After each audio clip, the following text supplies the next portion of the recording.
agenda. Is there a second? Katie, second. All those in favor? Aye. And I apologies, I should mention that Councillor Ladwig is on his way. He will be attending, but will be a bit late. And Councillor West is on vacation. We have minutes tonight, but we only have the minutes from May 14th. So let's talk about those. I guess, Councillors, any questions or changes to the May 14th minutes? Okay. I have none either. I read them shortly before the meeting. Any public comments about the May 14th meeting minutes? All right, then back to the council. Is there a move to approve? So okay, all those in favor?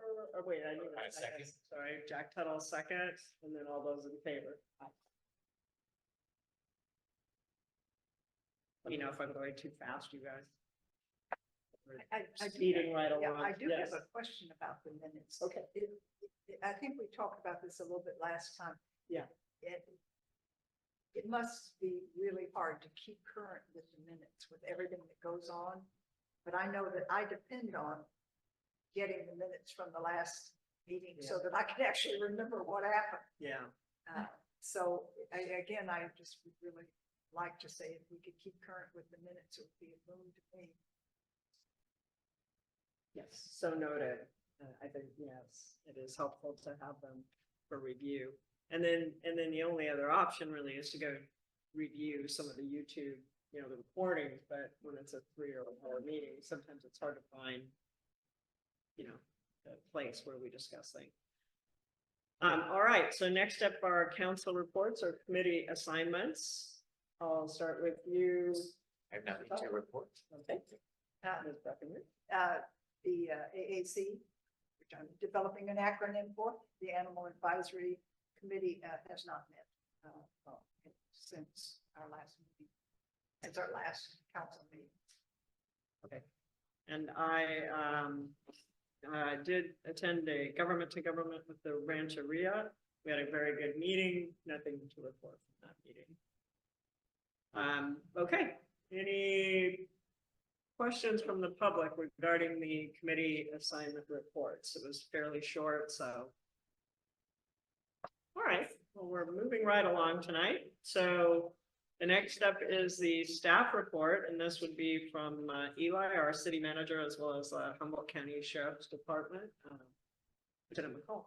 Yeah, so Lieutenant McCall is on our Zoom, so I'll turn it over to him first. Hey, good evening.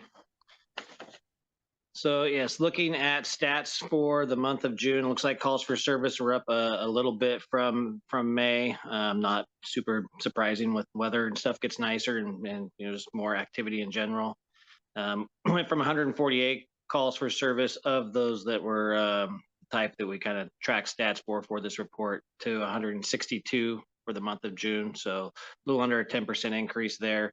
That being said, reports taken were down. We had 18 in May. We were down to 7 that were taken for the month of June. The rest, we went from 3 to 4. And then felony investigations were down significantly. We had 12 of those taken for the month of May, 3 for the month of June. And then misdemeanor investigations, 29 of those that were taken for May, and then 2 for the month of June. So that was also obviously a big drop there. Excuse me. So looks like we had 1 burglary that was reported for a building or vehicle, 1 vandalism, 6 general disturbances, 1 trespass or prowler type call, just 3 alarms, patrol checks and being business checks, but patrols were down a little bit. We had 20 of those that were conducted in May, 12 of those that were for June, 1 pedestrian contact, 5 suspicious person or vehicle calls, and 3 unwanted subjects / trespass camp type calls, and then 3 traffic stops or vehicle investigations for the month.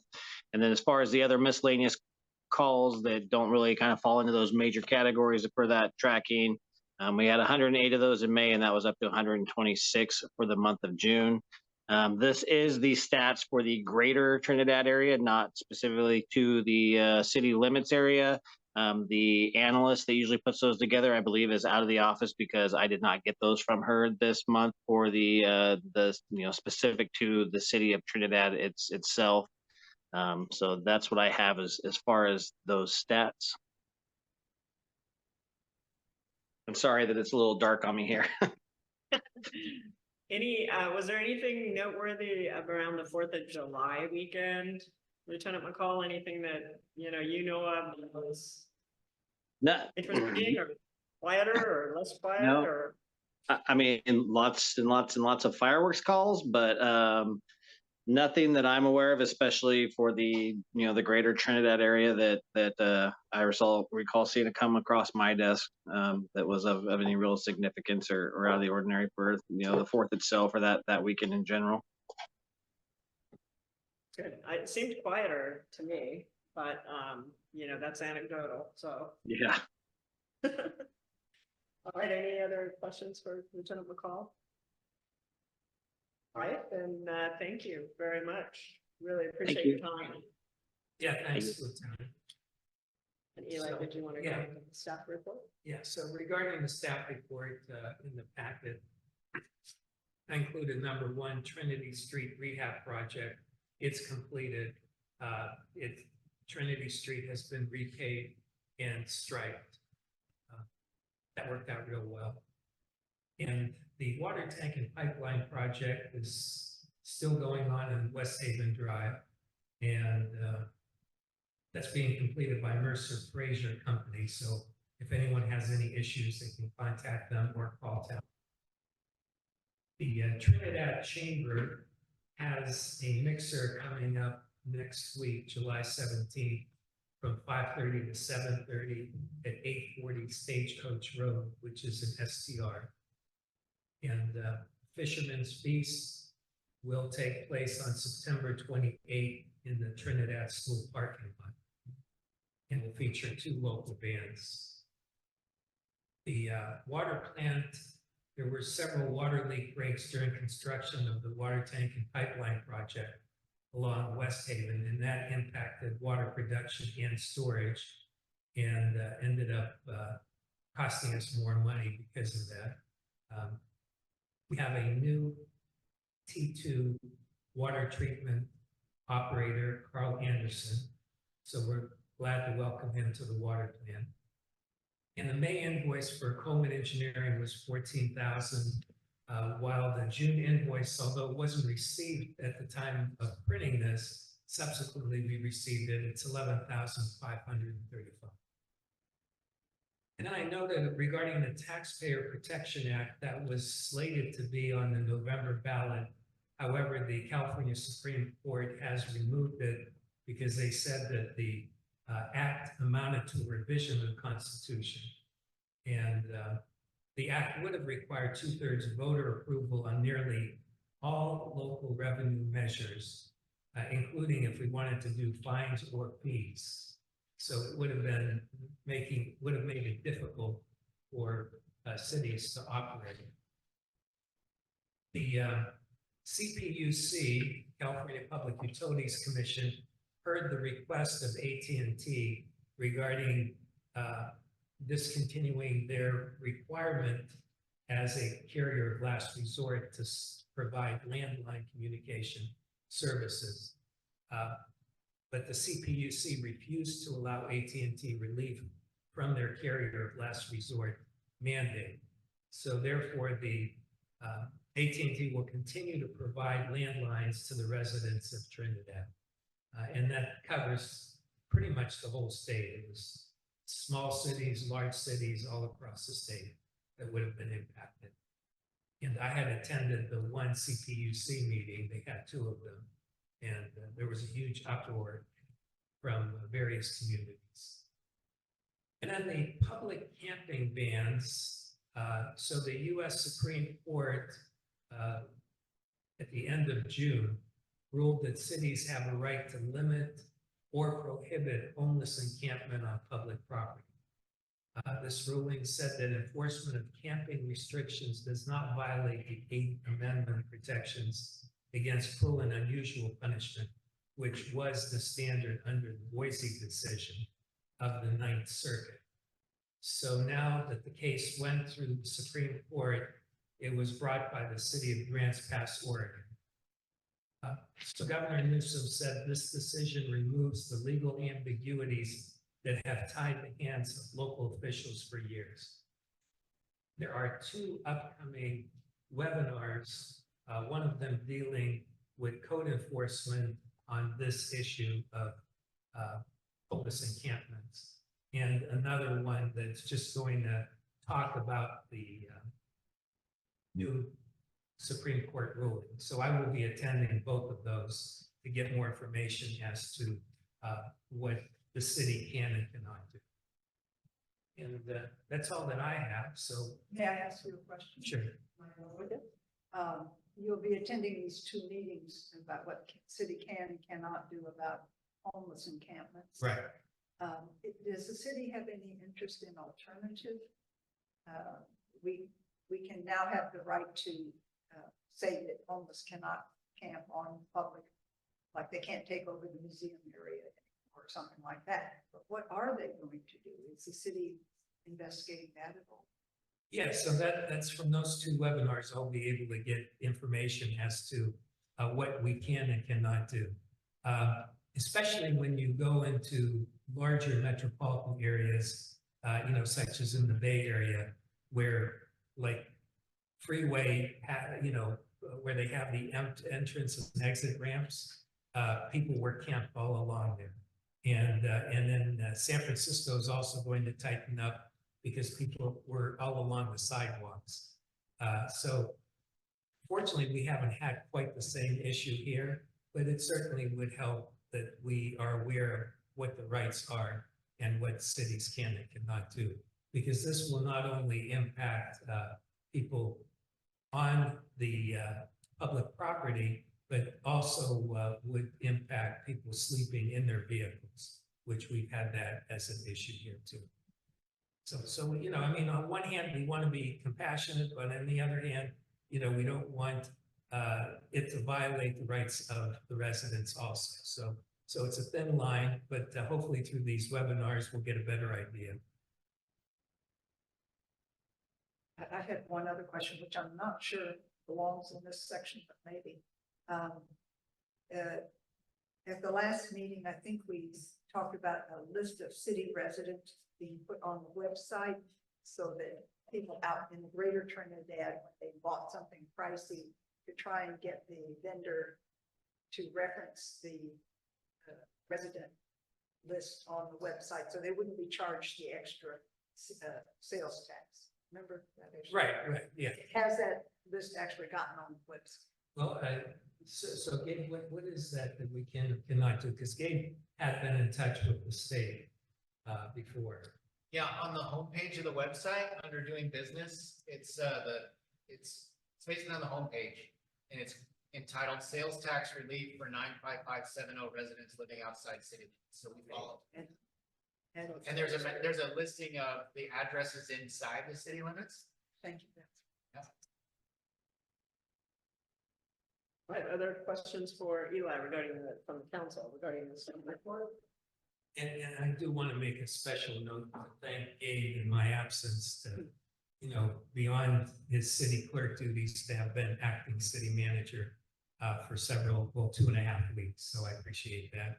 And as usual, he did a terrific job. So thank you. You're here.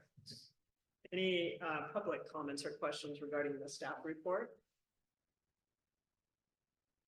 All right, seeing none, then we will go ahead and move on to the next item on our agenda, which is items from the floor. So this is the time when members of the public can come forward and discuss things that are not on tonight's agenda. Ms. Fleischner. My question, this is just a thank you to the city and the city staff for continuing their support of the local nonprofits, the community organizations. The Trinidad Museum received its little stipend last week, and we're very, very grateful. It means a lot, not just financially. We're very careful with our budget at the museum, but it certainly helps to keep things going. And I like to feel we're a big part of welcoming, visitors and residents to the museum. And like every place else in Trinidad, we're getting lots and lots of traffic, especially when Reading is 119. And people really enjoy the museum and they enjoy the city, and it's nice to accommodate them. And I'd also like to say for the, SDRs have their issues sometimes, but we do get a lot of visitors who are staying in lodging in general in Trinidad, and just really without exception, they're just awfully nice folks who come from out of town. So it's just a hats off to our visitors and hats off to our city, and thank you. Thank you. Other public comments? All right, we are going to move on into tonight's consent agenda. There are 4 things on the consent agenda. Counselors, anything that you want to see pulled tonight, or any questions? All right, none. Members of the public, any questions, items that you'd like to see pulled from the consent agenda? All right, then I'll bring it back to the council and I'll move to approve tonight's consent agenda. Is there a second, Katie? And then all those in favor? Aye. All right, so the consent agenda is approved, and we'll move into tonight's discussion and action items. Number 1 is the draft Trinidad Community Coastal Resilience Action Plan and Project concept designs. And I'll just point out to members of the public that there's a separate presentation posted on the city's website. It's not in the packet, I don't believe. I think it's a separate document. So with that, I'll turn it over to staff to introduce our tonight's speakers.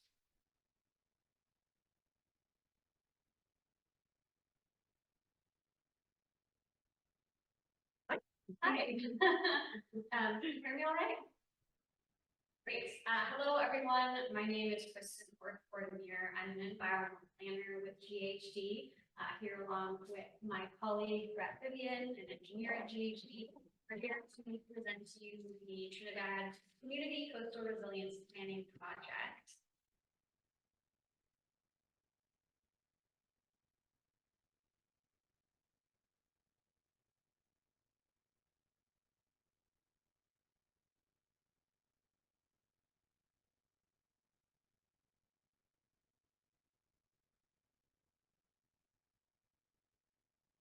So we are here to give you a brief overview of an in-depth planning process.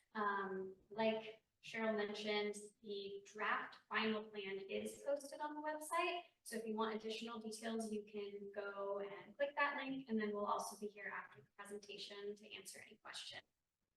We'll be giving you an overview of the project, the vulnerability assessment we completed, some resilience strategies and concepts for the Trinidad area, and should be available to answer questions.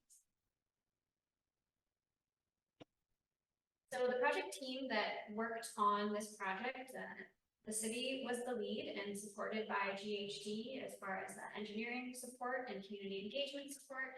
And we also worked with SHN, they provided planning support. This project was funded by Proposition 68 through the Ocean Protection Council, so fully grant funded.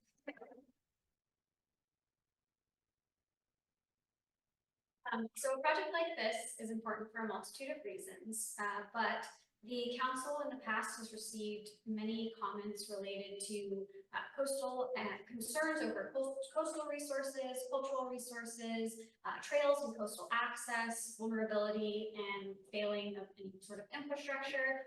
So the community has spoken and said there are a variety of concerns along the coast. So staff took a grant opportunity to provide funding to work on a community plan to address these concerns.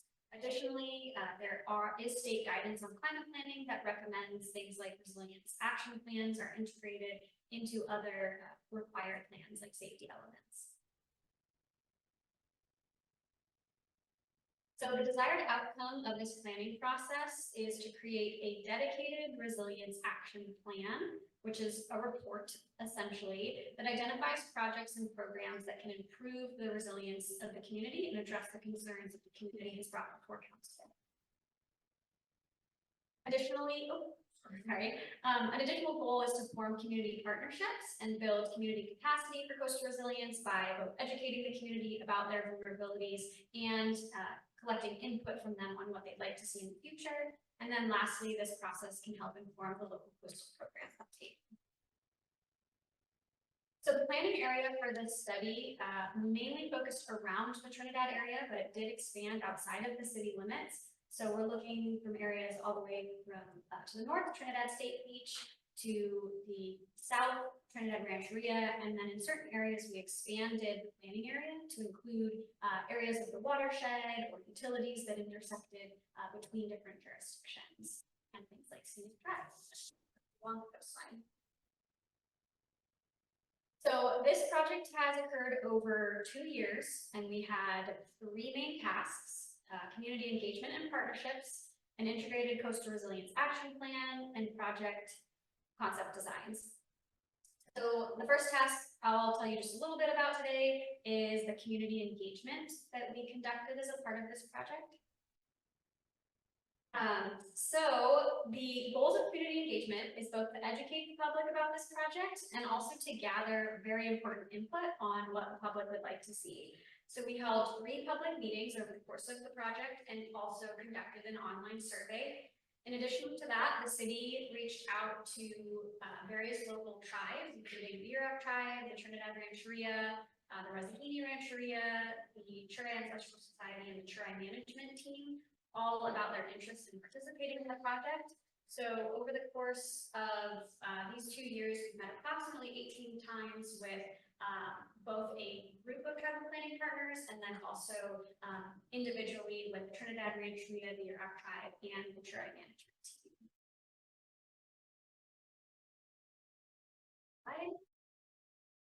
So in addition to specific concerns or ideas that the public shared throughout this process, this was kind of how we summarized some of our main public feedback. There's a lot that the community wants to maintain about what exists here currently, but there's a lot of opportunities that the community sees as far as developing or promoting different aspects for the future. So for example, people that we talked to loved how friendly the community is. They loved the marine wildlife and the biodiversity, obviously the natural beauty of Trinidad, local shops and services, and then the opportunities for walks and hikes in the area. What people were interested in seeing more of or improving included things like protecting drinking water, preserving the natural environment, collaborating with indigenous communities, celebration of Yurok culture, and responsible development. So these helped guide our process and the types of concepts that we were looking at. So the public input we gathered flew into these 2 tasks, the action plan and the concept designs. And then the goal here again is to have the plan and the designs guide future climate resilience planning and projects and funding opportunities. So with that, I'm gonna turn it over to my colleague Brett to talk about the vulnerability assessment and then the resilience strategies. Thank you. Thank you. So I'll talk a little bit about vulnerability assessment first. We did hold a public meeting, went into a lot of details about the vulnerability assessment, but as a kind of broad overview, in the vulnerability assessment, we want to identify the hazards and the resources that are kind of within that footprint of hazards. So over time, look at the feasibility of potential solutions and integrate that feedback that we got from the community. Cover the future, so that we can really prioritize solutions for this action plan and develop conceptual design. So really just kind of concepts to start the discussion, look at what's possible for Trinidad, and then in the future apply. So when you think about coastal processes and hazards, what we were really focused on was coastal flooding and wave runup. So that's, when we saw those big kind of wave and storm events down at the harbor, you might have seen waves come up on the parking lot there, kind of looking at that. And that in the context of sea level rise, so what's going to happen with just tides on a daily basis, but then also what does sea level rise drive for these other processes? So storm events, looking at shoreline erosion, that's the loss of beaches or sand, bluff erosion. I think that folks are very familiar with the bluff erosion that occurs around Trinidad. And then looking at precipitation variability, there's kind of multiple parts to that. So that is the water resources, the water quality, as well as contributes to some of the slope stability, the saturation of the bluff. So we want to, think about those processes and then the coastal resources that are present. So just in general terms, the public access and recreation, what sort of critical infrastructure is around, critical public services are provided, your source water, so drinking water, and then cultural and natural resources. So as a quick summary of the vulnerability, I think that everybody is really familiar with there's some things vulnerable right now. So as we look at this now and then in the next kind of 20 to 50 years, what's vulnerable for bluff erosion and landslide risk. Everybody's familiar with Edward Street and kind of what's happening there to move some infrastructure and facilities that were there in the White House. Van Wyck Street, Scenic Drive, the impacts to the water line, slope movement. So I think that's very clear to everybody. And then also think about beach access. So as we go down the trails, some bad coastal erosion that we're seeing on the beaches in some locations. And then, as I said, kind of a lot of that goes along over the footprint of where things are happening are along roadways, and that is also where our distribution system is located, emergency access, stormwater facilities, and then kind of back to the bluff, start to think about on-site wastewater treatment facilities. Also, we experienced some of those larger storm events, some of the flooding down area, facility. The ongoing discussion of just source water and water supply, whether that is a lack of precipitation and low amounts of water available, or very high turbid water and making it difficult to treat water, treat drinking water. And then we want to, kind of consider the 50 to 100 year outlook as sea level levels increase to, 1.5 to 3 feet, and then that's affects some other. I think take home from the vulnerability assessment is that there are a lot of things that we can focus on now, and then as we think about incremental adaptation, how do we prepare? So as just kind of a general overview, looking at public access and recreation, what's in the potential footprint. And so when I show these slides of kind of vulnerability in these footprints, that's really what it is. It's a footprint for further investigation. It's not necessarily saying these things will happen at this exact time, that it's going to be this extensive, but it's areas for future investigation. So when we think about the areas where parks, beaches, trails, parking, public restrooms are located, the orange area is the footprint that we're looking at for the bluff erosion, bluff movements. You can see the red triangle on there where there's been noted local geologists and SHN have investigated active slides, and then looking at kind of the lighter blue area, that's kind of the lower elevation area that's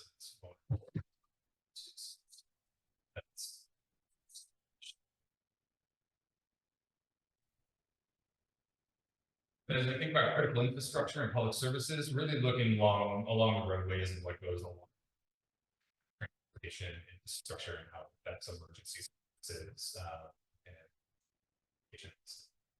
access. And no surprise that the Scenic Drive and some of the roads that go down private roads and drive because they drop down Bluff, along Edwards Street, Van Wyck Street, and then some of that access up to the lighthouse access road. And then that also affects critical infrastructure in the sense of water distribution. So, you know, as I said earlier, we've seen some kind of one-lane road closures as there's been some movement of the slope along Scenic Drive to repair the water line, and then also some issues with the distribution system or within proximity of erosion and bluff movement along Edwards. And then similarly, there is stormwater facilities that are located along those roadways, so that could, you know, kind of compound effects if that stormwater structure is affected and moves, and it's not conveying that water down to those lower elevation bluff, and it can also affect some outside wastewater. And then, you know, a little more difficult to kind of quantify and evaluate the impacts are to cultural and natural resources. A lot of this is driven by kind of the larger climate change, temperatures or acidity, kind of changes there that are on a much larger scale. But we do want to be mindful of that and where we can implement any sort of project. We can address that, but to address with localized projects, a larger regional.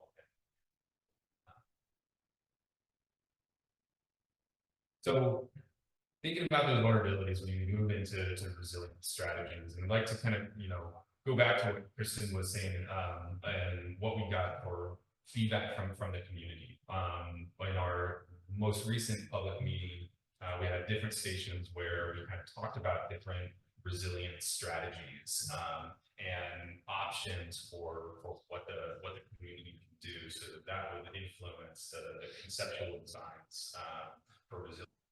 And when we talk about adaptation strategies, we talk about, they generally fall into kind of protect, accommodate, and retreat. But really, we want to blend these different strategies to do a hybrid approach for the community more resilient. I think that the biggest thing that we heard from the community was to maintain the character of the Trinidad, the small town feel, the scenic overlooks, but just really kind of maintain that character. And I think that we also heard is that the community is kind of willing to sacrifice some of the level of access to maintain that small town character. So instead of, you know, building massive walls that stabilize things, you know, perhaps we can start to look at how do we make space between where we're seeing that erosion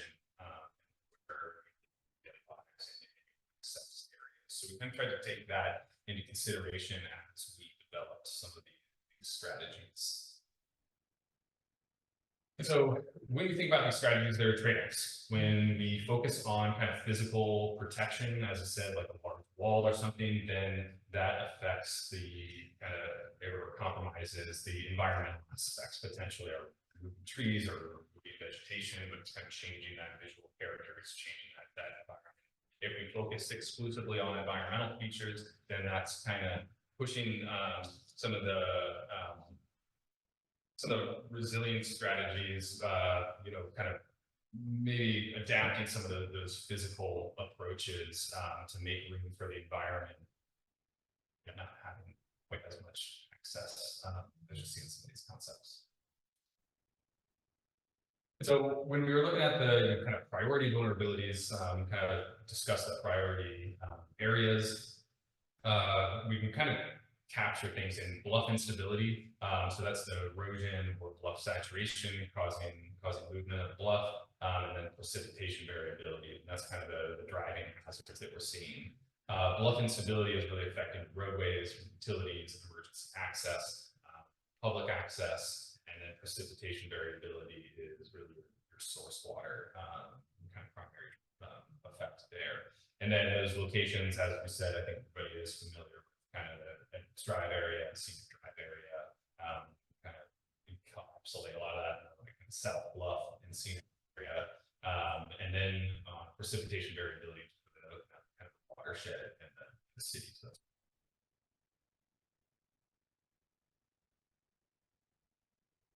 So when you think about the bluff instability, we came up with these planning areas for which we can start to develop kind of concept designs or kind of really dig into the adaptation strategies. And these really focus on the access up to Trinidad Head or Chirwa, the Edwards Drive kind of area, and that extends to Wagner and Wick, and then scenic priority.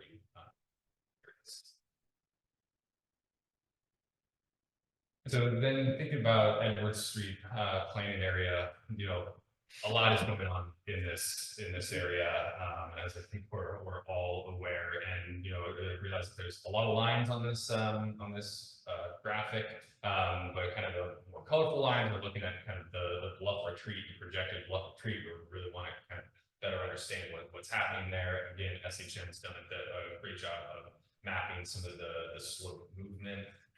And so there is the benefit of having a lot of great information here. I think what jumps out here and what we learned in some of the outreach was about Van Wyck Street. How Van Wyck used to go all the way through, and there was access through that from Edwards down to the lower elevations, but with the land movement that was adapted to a trail and traffic around, and now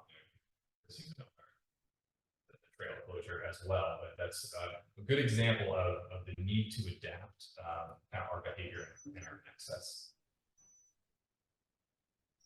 So when we think about the Edwards Street planning area, this is just kind of a simple graph.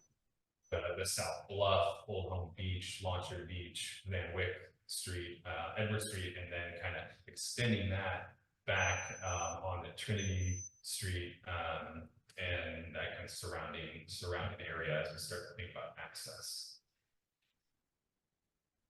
And so this is where we kind of focus on an adaptation strategy and kind of multi-pronged, and this is just kind of a way to look at sequentially how you can walk through adapting in the area. So kind of thinking about easier, shorter term strategies to reduce soil saturation, reduce rainfall runoff, cause erosion, while you start to plan for modifying the existing way you use that space and the access.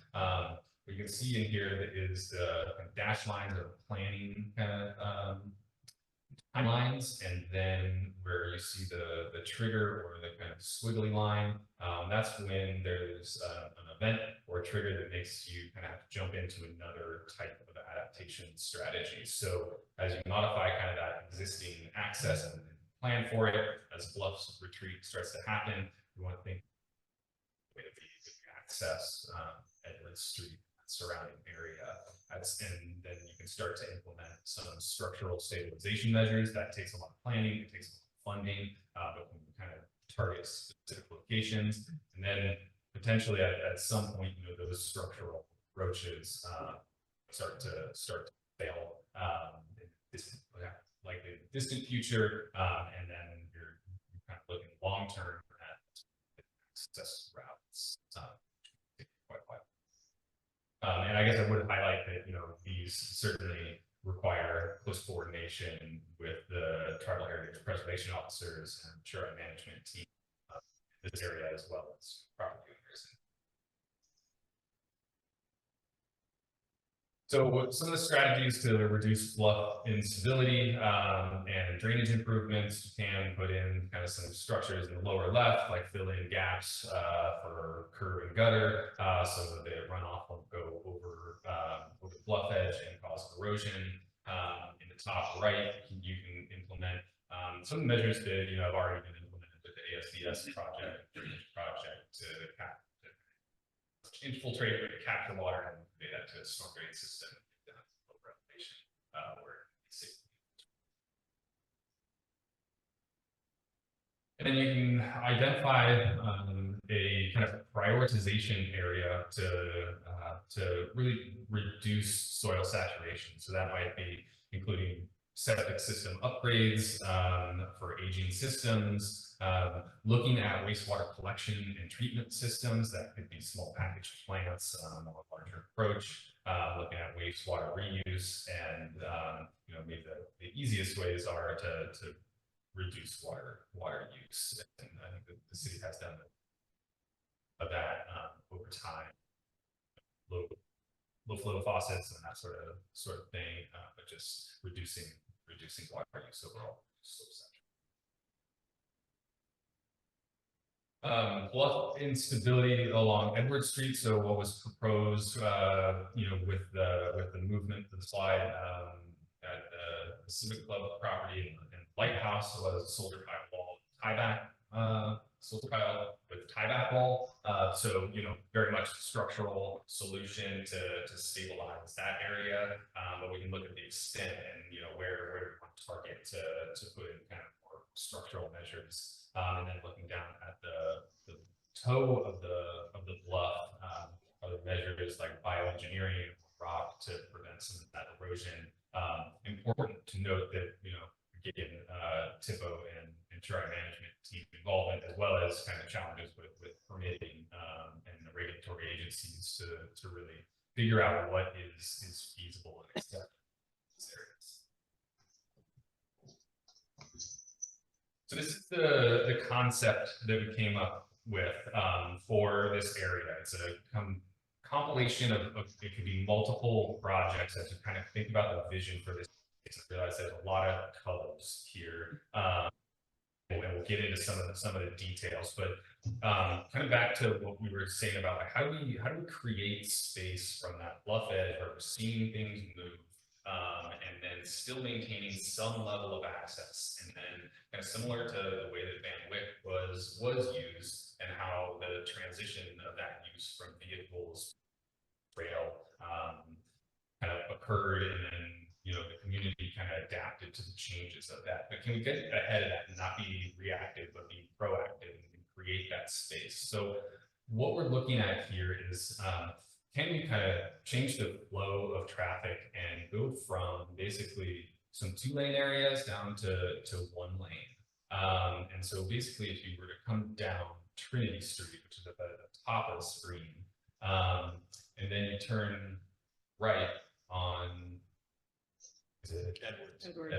No, before you get to Edwards. Oh, Parker. Parker. Yeah. So then at Parker, you do one way along Parker and then one way down Hector to get down to Edwards. And then as you come, if you were coming up from the beach, then you can kind of come into 1 lane on Edwards, basically between Hector and Wagner, kind of one way. And really kind of create, and then utilize that space by reducing it down to 1 lane. You've kind of reduced where your access is, your vehicular access, but then kind of use that space to enhance pedestrian access. And then given that kind of dynamic there, and the traffic flow opportunity on, and then along Wagner, and along and then the segment of Van Wyck, where the roadway no longer this and the trail has failed. Look at doing some storm drain improvements there, looking at the trails, how can we kind of implement measures for the improvements to the trails. So we'll jump into we'll start on that left square and then kind of move over to the right from there. Yeah, and then I guess the only other part there is looking at kind of enhancing that pedestrian access, the red line that kind of goes down along Edwards Street, and then makes its way down to Van Wyck, kind of looking at enhancing pedestrian access along there. So this is at that Hector and Edwards intersection. So you have kind of 2 lanes, but then as you come up from the lower elevations, that transitions into 1 lane.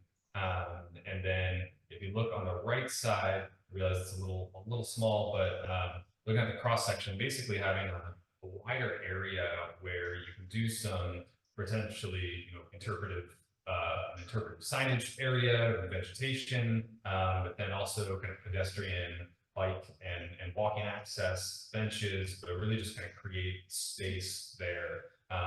And then really target, what we're seeing is that Hector and Edwards, that's kind of the critical part of your roadway. If you lose access there, you can't get down to the lower elevation. So that kind of drives the need for more advanced solutions such as a retaining wall and that tieback wall. But can we kind of play the game of give and take, and as opposed to building a wall, that goes all along Edwards, can we really just focus on that? What's the area that we really need, and then where can we create that space? And again, this is very conceptual. We want to integrate some parking in certain areas, make sure that homes and businesses still have their access, and that there's safe, walkable areas for everyone. And then looking at Trinity Street, so this is Edwards is on the left side of the top image, and then Parker is on the right side. But is there a way that we can kind of create this to be one way traffic, and then create space so that pedestrians, businesses, homes can kind of use space a little more, and provide that accessibility kind of right to Edwards, right? We always see people around there. It's obviously a very popular area given the scenic views, but can we kind of envision that space to create that space set back from the cliff, and kind of adapt in advance before it becomes kind of reactive. And then in the bottom right, what our landscape architects and folks did was kind of look at what's the character that we're trying to present here, kind of using more softer techniques, wood as opposed to concrete, kind of, just kind of maintaining the character of that. So then thinking about scenic drive, kind of similar approach here. So, where we're seeing slope movement, how can we create space on scenic drive? There's some stuff that you've got to react to now to maintain some access, revision that space. So we look at kind of the adaptation strategies. How can we start by reducing soil saturation, by implementing some drainage improvements, start to do some structural repairs. SHN came up with several different approaches in different locations, or that might be kind of the sort of MSE walls that they call it, kind of cages, or there's like gabion walls, or maybe just rock, but kind of depending on the specifics of the location, ways to stabilize that. While you also really look relocating some of those utility alignments. So, that's you're really gonna have to look at the alignments where that intersects different properties.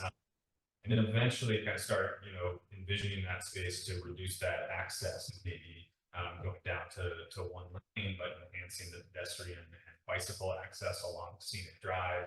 And just kind of thinking about ways to create that space. Thinking about beach and trail access, upkeeping of maintenance, doing various enhancements, so very site specific depending on the location. But at some point, those things become too challenging to implement, and perhaps start to look at retaining structures, monitoring the tow, or engineering approaches, and then eventually there are some locations where we probably have to relocate trail access. And then that head, as you go up that access road, this is a challenging location being up there, but yeah, start to look at realigning that roadway, which would be very difficult and very, very steep, but are there maybe alternatives to how you access that as opposed to with standard vehicle that's or something, but kind of changing behavior, and looking at retaining structures if that is not feasible, and then going through to eventually kind of reduce access and then set kind of pedestrian sort of access. And then kind of the last thing that we were looking at is the precipitation variability, which is watershed wide and citywide, and affecting the neighborhood as well. Looking at strategies, so there are lots of strategies already taking advantage of increasing storage capabilities and doing some feasibility studies to look at tapping into more groundwater resources, springs, and so looking at improving the existing system and storage. So through education, repairs, water management, watershed protection, and then ways to increase local supply. So maybe rainwater collection systems at individual properties, enhancing that groundwater extraction, spring catchment, some feasibility studies to make sure that those could work. Utilizing additional creeks, and then looking at kind of recycled wastewater, reclaimed water to offset some water use, and desalination is maybe not so feasible, but worth considering. And then lastly, kind of consolidation. If these things aren't working, where can you get additional water supply to have a safe source? So next steps. We have a draft of the report and large format for that concept design. If you want to dig into the kind of Edward Street area, that is all posted on the city's website. So I encourage you to look at that, and you can submit comments to the city. It is in draft form. We want to incorporate everybody's comments and address it before finalizing it, and then write a city council recommendation where they can accept or adopt that resilience strategy as a document to help influence and guide some of the local coastal program updates, general plan updates. We're going to incorporate those as we see fit, and really just kind of start to move towards applying for funding for space. So that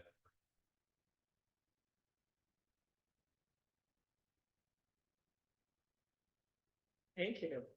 That was fabulous. Great overview. Let me start with the council, I guess. Any questions or comments for the team? You said the final comments coming, or recommendation rather, coming to the council. Can you remind me of the timeline, when that happens? So, Or is that as this? soon as we can. Okay. So yeah, so this was the intent is to provide kind of just a general overview, orient you to the work. You kind of jump into that. What we'd love to do is kind of finalize that in the next month. The grant term is actually ended, but we want to incorporate. We want to make sure that we hear from folks and the planning partners as well as the community to incorporate that. And so then whether that's at a short August meeting or later,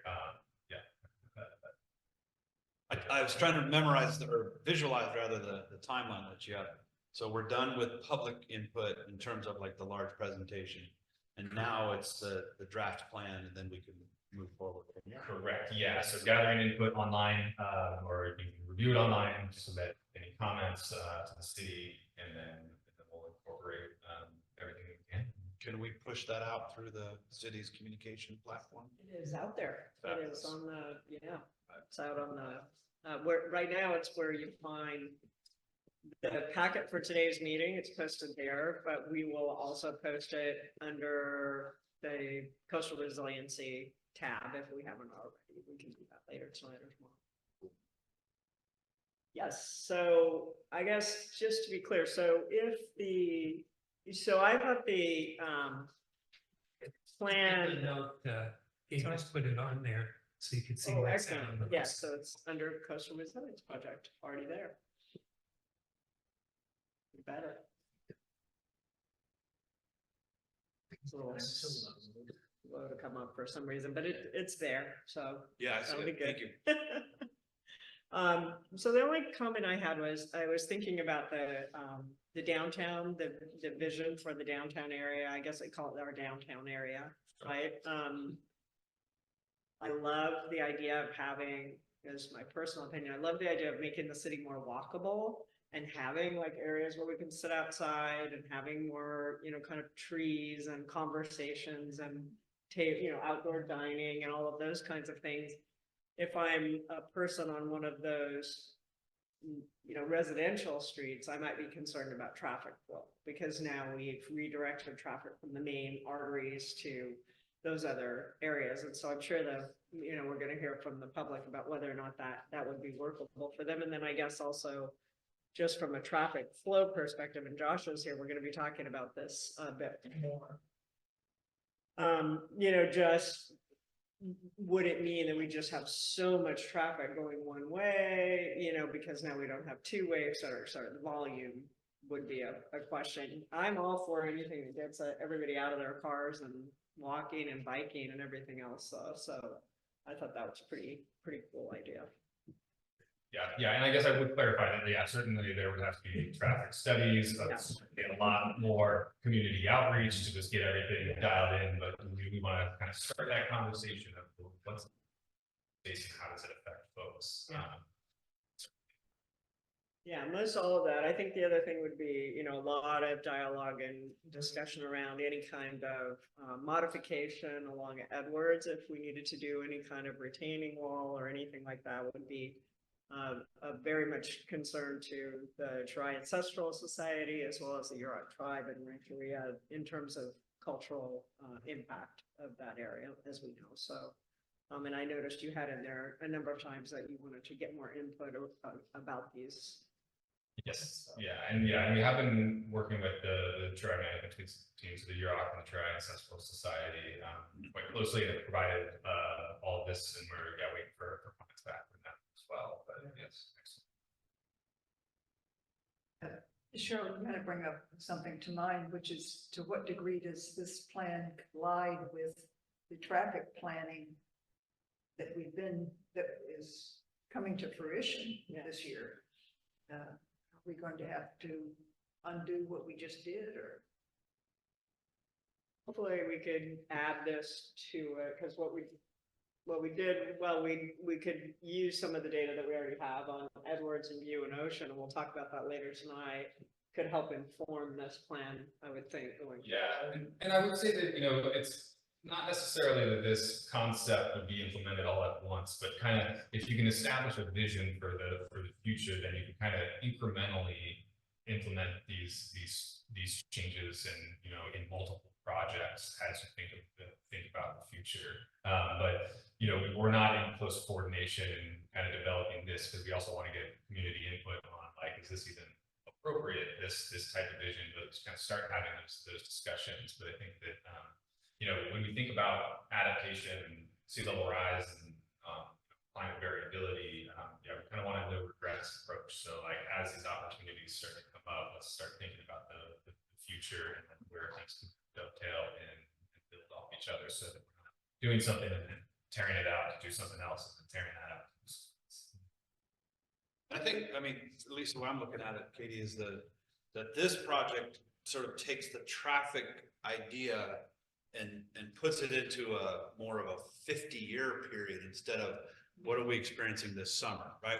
We seem to be driven by this traffic discussion every summer when it's more in our sort of everyday view. But, this resiliency project identified, these are hot spots when the ocean comes up 1 meter, 2 meters, 3 meters. So I think what you're saying is absolutely correct. Let's not focus all of our energy here when in potentially 10 years, that's the place that's most or least resilient to climate change or coastal, whatever we're calling it, sea level rise. Sorry. So I would see this as a long-term view of today's traffic troubles or traffic flows or whatever we're trying to solve. And this kind of plan has not been done before here in the city. Not that I know of. This is a statewide, right? Isn't this a statewide effort? The whole looking at coastal resiliency. So this grant was from Ocean Protection Council, the Coastal Commission, Coastal Conservancy, several different kind of state funding opportunities are out there, and communities are going through this process of identifying vulnerabilities and identifying opportunities to inform adaptation strategies. So yeah, everybody's going through it. It's, you know, catered to each individual community, but this is, yeah, the first kind of take at it for Trinidad. All right, at this point, I think we'd like to open to any public comments or questions regarding coastal resiliency planning.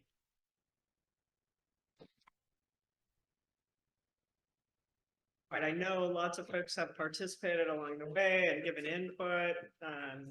You know, Supervisor Madrone, were you going to add something? Please. Yes, Supervisor Steve Madrone. I lived here 50 years and I have been involved in lots of studies and discussions around these elements over that whole 5 decades. Great work. I appreciate being able to meet with you and Nicole and office and talk about a lot of these details at great length. I think what you put together is some really, you know, forward thinking, like you said, Steve, long-term visions about where are we going to go with all of this. I will say that we had a wonderful meeting on Scenic Drive because, you know, the stuff here showed a little bit of Scenic Drive, but really the whole road is unstable. I think we had a wonderful meeting with the Rancheria, the city. Eli was there, and Congressman Huffman about 4 months ago or so, when the road was closed from some of the recent slides this winter.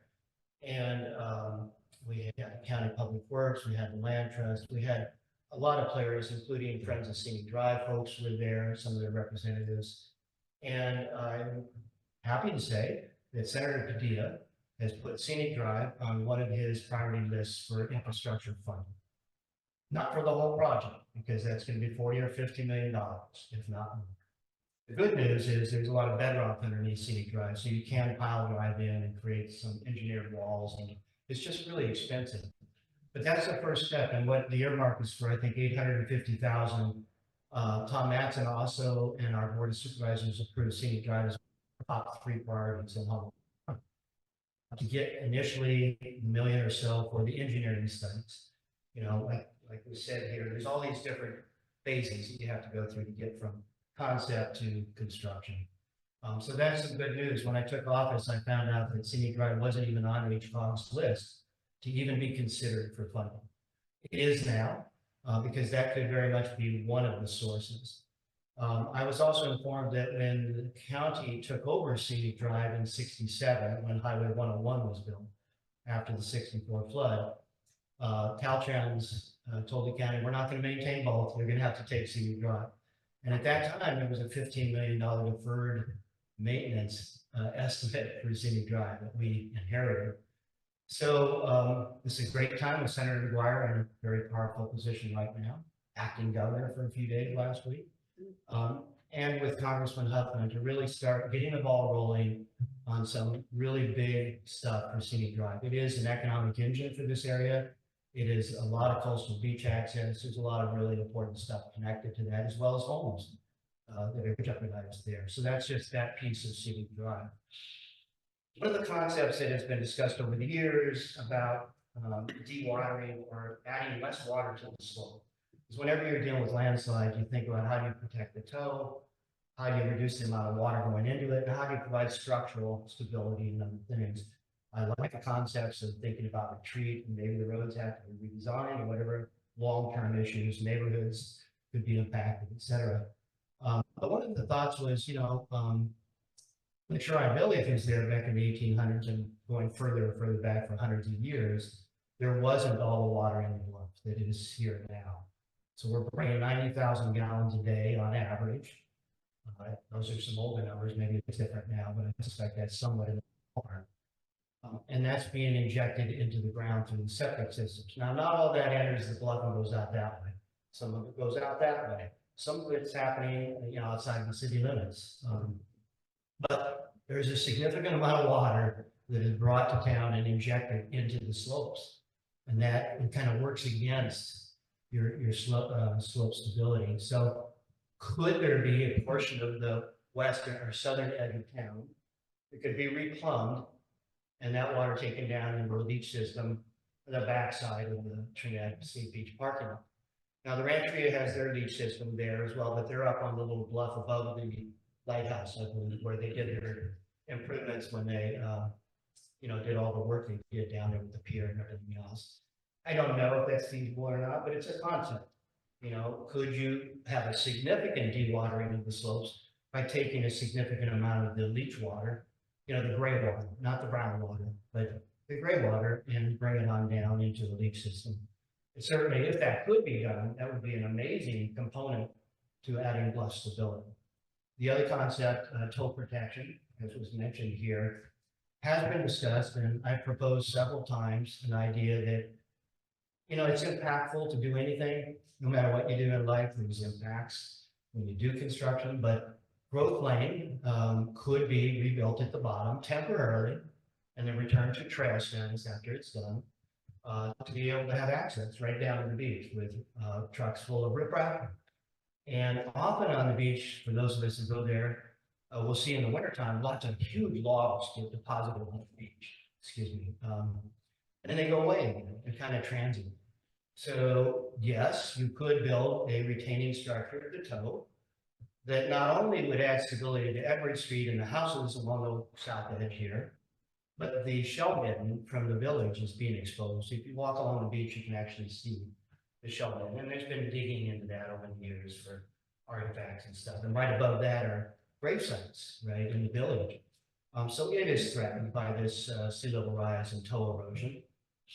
It absolutely can be done. It's very sensitive, but you would not have to disturb the slope at all. You could dig into the sand down in front of it, dig a massive toe trench, put in rock riprap with salt tolerant willow that would eventually just conceal all the rock. You wouldn't even see it within about 5 years, and add wood into it. What was mentioned is biotechnical engineering. So that is absolutely feasible.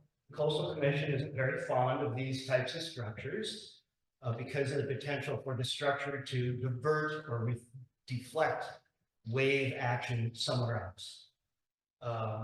But when you look at what's going on down there, if you went from the Growth Rock on the south side of Growth Lane all the way around over to Julie Fulkerson's rock, yeah, I call it that. That's one whole big concentric area. Engineering studies would have to be done. You'd have to work with the TIPOs, the tribes, Churai management team, and everything else. But it is absolutely feasible to do that kind of a thing, and that would add a lot of stability by reducing the amount of wave action and erosion of the toe of the slope. So these are things to consider, and I think they were touched on in the slope, and as was mentioned. Any of this stuff's going to take additional studies and engineering and work to look at on down the road. The other thing, you think traffic's bad now? Well, if you bring in a pipeline from Humboldt Bay, Patty Stearns, a local real estate agent, has stated very clearly that she believes it would absolutely increase, the population here dramatically just by having water alone. So that's going to add to traffic if we were to do it. So that's again off topic in a sense, but it's related to traffic. What you're trying to figure out about how to route traffic. Are you dealing, if it's 50 years out, are you dealing with what you have now, or is there something else you might be dealing with? So it's just things to consider. Thank you. Very good, thank you. And yeah, I think that covered a lot of some of the things we've heard in the different sessions, and if there's other things to add, we're still open, members of the public, to comments, questions, feedback. All right, so as we mentioned, the report is on the website, and we encourage everyone to take a good, deep look at that and provide more feedback if you have anything you'd like to add. And this is a longer time horizon, so there's plenty of time for planning. So, and I want to thank the team very much for this presentation. It was really detailed, and it's come a long way in the last few months. So thank you to everyone involved. So thanks.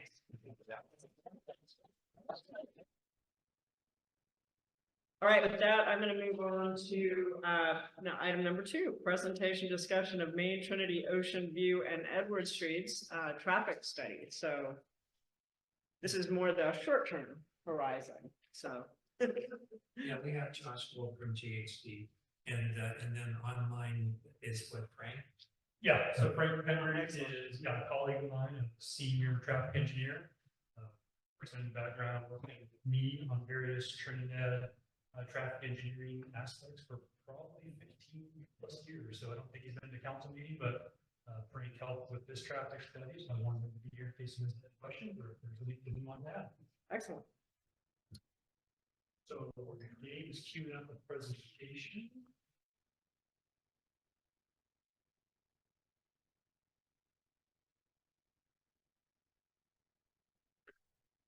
All right, so we're here to talk about the Main Street, Trinity Street, Ocean Ave, U Ave, and Edward Street traffic study.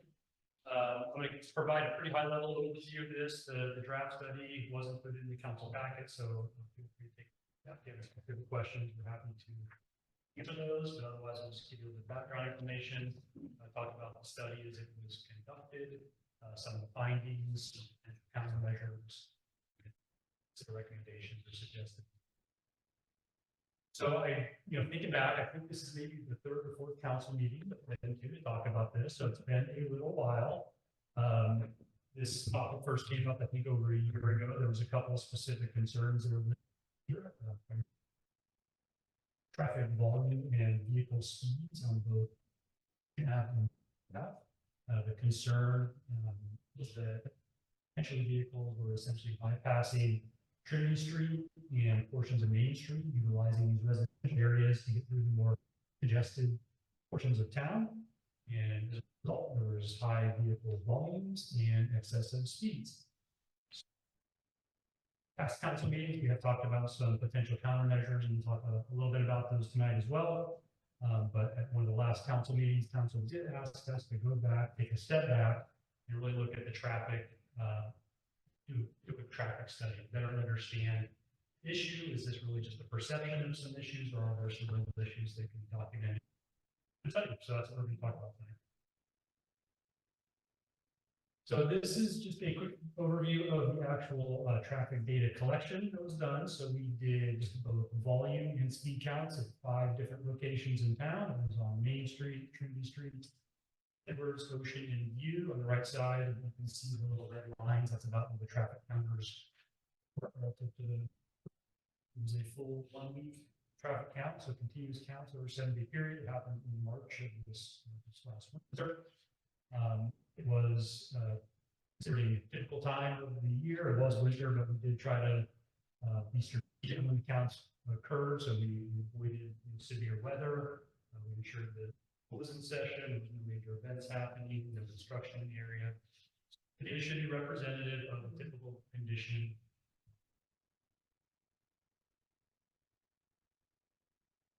So these are the results of the volume analysis. So I know it's hard to see on the right, but just the bullet points in general. For the volume, Main Street, Trinity Street, Edward Street, what we saw was normal traffic volume. For streets of that nature. These are the backbone of the Trinidad transportation system. Commercial streets, main collectors from the highway harbor. So they did have the highest volumes as would. Ocean and View, the volumes were a little higher actually than we expected. Our local residential roads, we would have expected just local residential traffic ideally, but they were a little bit higher. And most notably, though, the northbound traffic on Ocean was significantly higher.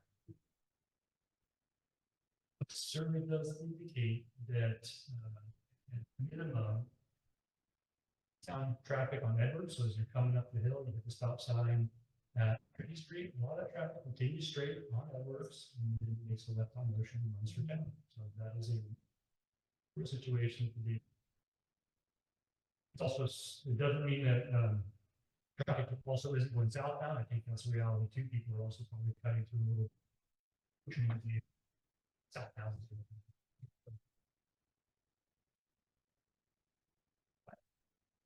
So these are the results of the analysis. So I'll run through this quickly. And again, the report actually has a lot more detailed information on these various breakdowns. So crazy. This for quite a while, but just a very high level summary. So for Main Street, coastal speed limit obviously is 20 miles an hour. Median speed or 50 percentile speed was 18. So that means that it is all the vehicles that travel through on average. half those vehicles had a speed greater than 18 miles an hour, the other half was just less than. So also presented the 85th percentile speed, so that was 23 miles per hour for Main Street. So 85% of vehicles that pass through had a speed below 23, and 15% were 23 miles per hour. Trinity Street, 20 miles per hour is also the speed limit, except for the school, which is 15. 80th percentile between 16 and 17, depending on the direction of travel. And the 85th percentile was 2 to 23. Edward Street also 20 miles per hour speed limit posted. And the 50th percentile was right at 20. And the 85th percentile was 24 to 25. For View Avenue and Ocean Avenue, you can see the posted speed limit is actually a little less. It's 15 miles an hour. 80th percentile for View was right at 15.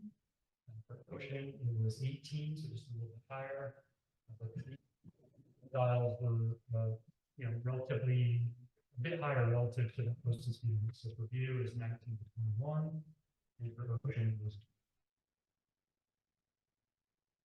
Overall, the median speed, all the roads were either at or below the posted speed or within just a which is pretty typical. People who tend to travel around the speed limit or something, well, it's just the reality. The 85th percentile for all segments was higher, which also is not totally uncommon. But we like to see those speeds really within around 5 miles an hour posted. So the 80% probably like to see that. Speed limit, which is accurate for most of these roads, except when you see View and Ocean, where 85th percentile speeds start to creep up a little bit above posted speed of 15, which obviously is a little bit lower than the other roads. So there are elevated speeds. From data, it does look like, especially on Ocean, part of the contributing factor to that is just the number of vehicles on Ocean, especially on northbound.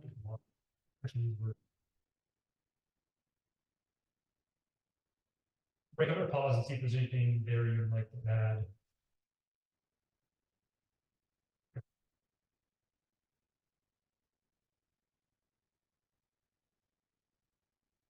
And just to be clear, the 85th percentile means that 15% of the vehicles were faster than the numbers posted on the screen there. Right. Okay.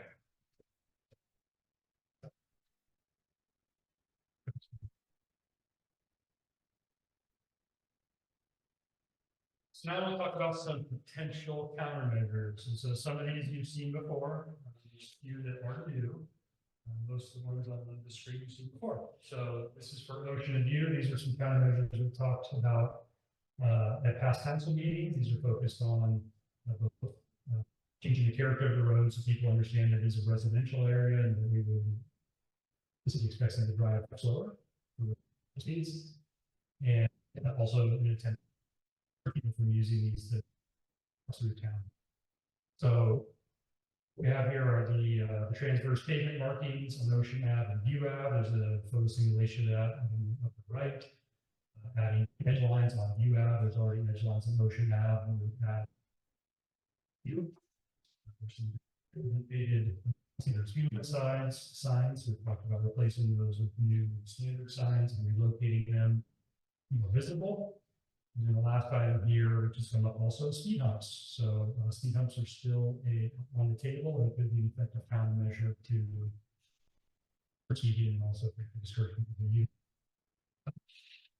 Remind everyone that the first 3 bullets here, council actually did direct staff to proceed with these. I think it was ended last year in the council meeting, so we are actively moving forward with this. The plan for those first 3 items is to implement them this summer.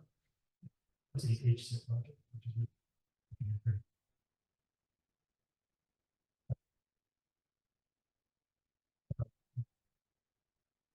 so the estimated cost for these improvements is around $22,000. Again, we're going to be covered under the HSIP. If council is interested in speed humps, whether it's now or in the future, we did get a revised quote for those. It would be around $30,000. Is that 30? 30 no, total. At one point, I don't see it here, Yeah. there was a suggestion in a countermeasure of putting up, different kinds of signage. For example, I live on the corner of Ocean and East, and I see these recreational vehicles, the size of a city street, turning and whipping down. So signage that said no, no large vehicles. Yeah. Any signs like that that would discourage people turning, because at northbound, they get a good run. I mean, you can pick up 40, 50 miles an hour on that street if you're not paying attention. Yeah, but I think we'll talk a little bit about that. If not, let's remind me, we'll talk a little more about it. Can I ask a quick question about that last one? Sorry. Yeah. The transverse pavement markings, Sure. is the idea that they draw the eye to the speed limit sign? Or, I mean, how does that discourage speeding? I guess if you could refresh our memory. Yeah, so those markings there that you see on the upper right, those are really traditional for speed humps, so they're often used as advanced markings for, so it's trying to draw attention to the fact that Well, that's right. So this was more of a sort of trial. This is, yeah, so how we've set these up, essentially, how they were designed is that I'm planning on putting the speed hump in now, unless we do different direction tonight.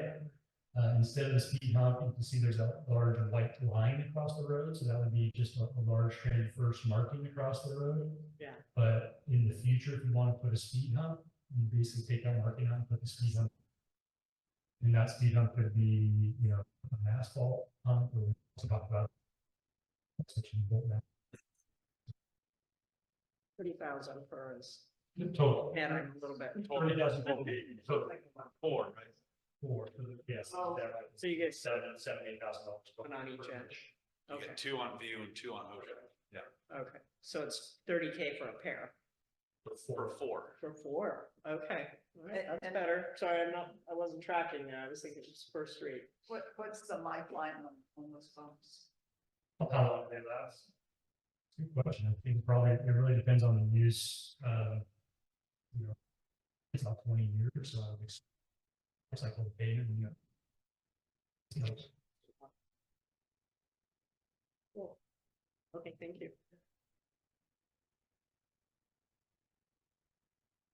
So these are some countermeasures really intended to sort of direct traffic, that eastbound traffic on Edwards.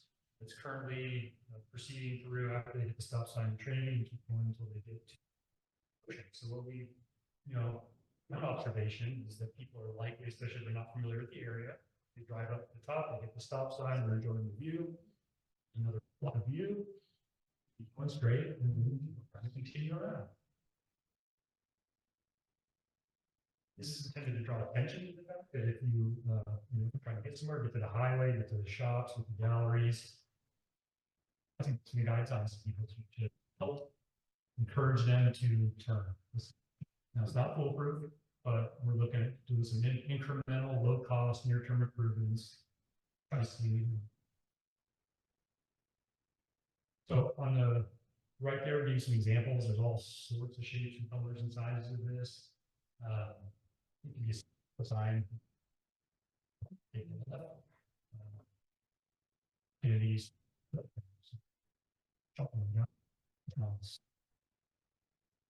Don't have to be limited to that intersection. You know, all towns, you have to implement. If I need a couple towns, so you can look to do a common theme in other roads in town. It could be on street, well, I mean, the other direction, try to encourage people. To the beach. So just an idea, low cost solution. Pretty effective. That's another thing.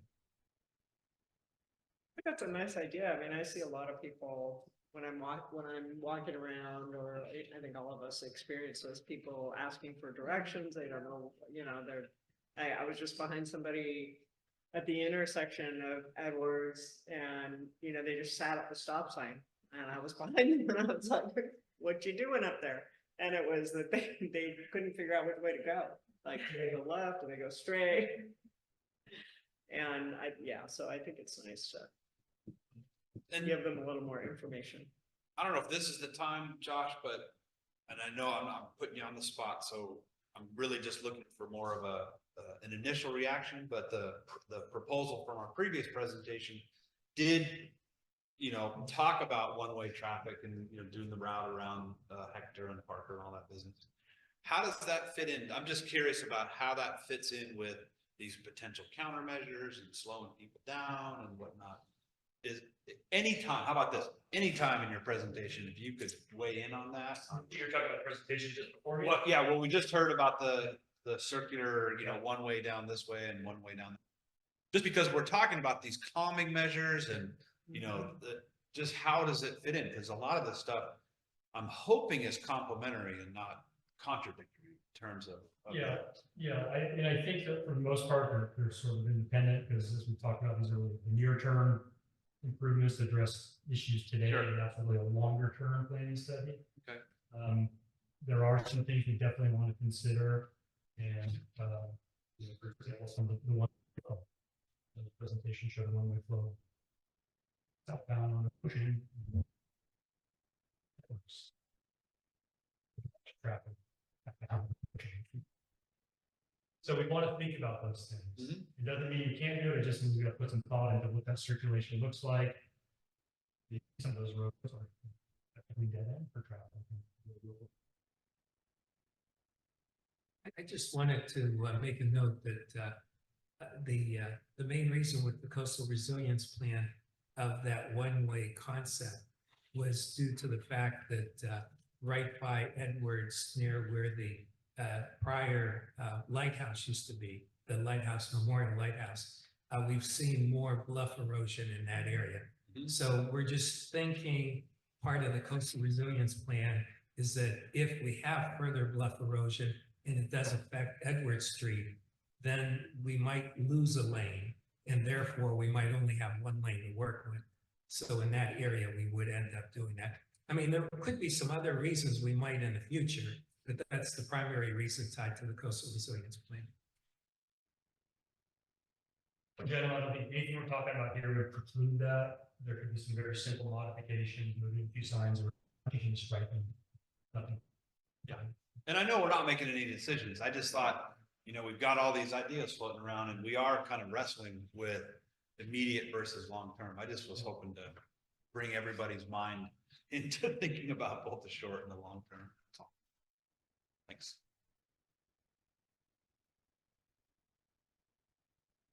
All right, so here's a few other countermeasures. So the first one listed here, to place intersection guide striping. So this is similar to the last one. We've been trying to get people to continue off Edwards onto Main as opposed to going onto Trinity, instead of going straight. So there's an example in the bottom right what it looks like. It's essentially, you probably see these intersections. It's the dots that kind of go across the intersection to show the dominant travel. Second bullet, installing residential or local traffic only signs. This is one we have talked about in the past. I think we suggested putting them really on every side of Ocean View. Right now, I'm thinking it would be more really at the very end of Edwards, just at Ocean. It means those people continue down Edwards, get to the end, you have a sign, okay, this is local traffic only.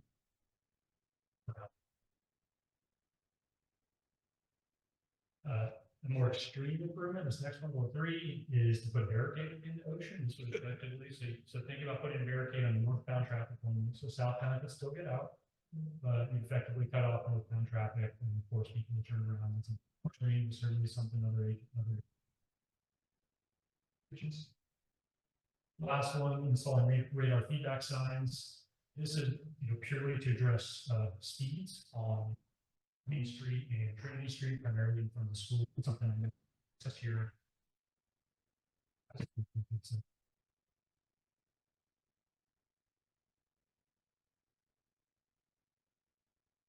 So, and I know you asked about truck. I think you asked this way, precluding trucks. I think we talked about that. Yeah, so that's I think that's, so we looked at that a little bit. I don't remember exactly. There are some requirements in, I believe, the vehicle code. So there is a process I think the city would have to go through, probably pass an ordinance.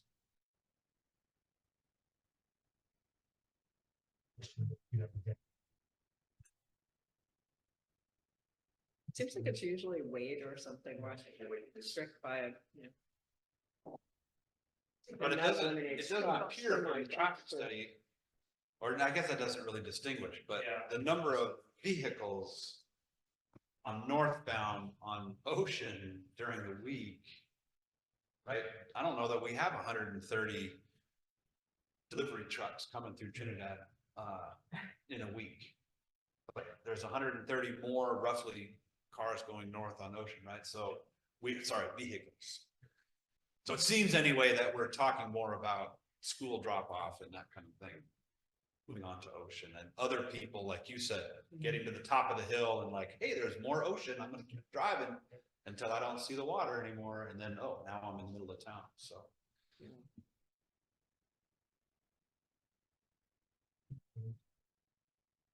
So that was, just a host of potential measures. I want to kind of narrow it down and give you at least my suggestion, our suggestion. In the shorter term, so again, on Ocean, you have, these are things we talked about before, edge line striping, transverse markings, signs, those are planned, so we plan to continue with those. Again, speed humps are on the table, whether it's now or later, we could move forward with the plan, and then we said we could come back later with any time. Main and Trinity Street, adding a couple radar feedback signs, one in each direction, so westbound on Main Street. Trinity Street, and then for Edwards, a combination of wayfinding, a wayfinding sign, some intersection guide striping, as well as a sign.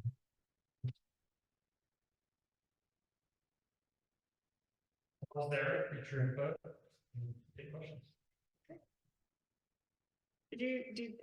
Looking at those speeds, I mean, my first glance, I didn't think that it seemed like it wasn't as high based on kind of reports, right? Like, we're all concerned about speeding cars and so forth, and there were a few outliers that really worried me. There were a couple on Trinity that were 35 miles an hour or something, or on Ocean that's getting up there, to say the least. But did you feel like, from your, experience, does it seem like we have a volume problem or a speed problem?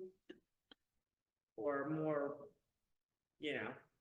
like, do we really need to do, for example, speed humps, or are we getting people, pretty much following the law, but we just have a lot of volume? Yeah, it's a tough question. Going back to look at the speeds, you can see even the 85th percentile speed was the low 20s. Yeah. It's higher than the posted speed, but 15 miles an hour is like the posted speed you will see in California. Yeah. 20 miles an hour used to be considered a very slow speed. Personally thought that. So I talked to Frank, my colleague, earlier about this. His sense was, over time, people are going to get more used to our speed limits and speeds.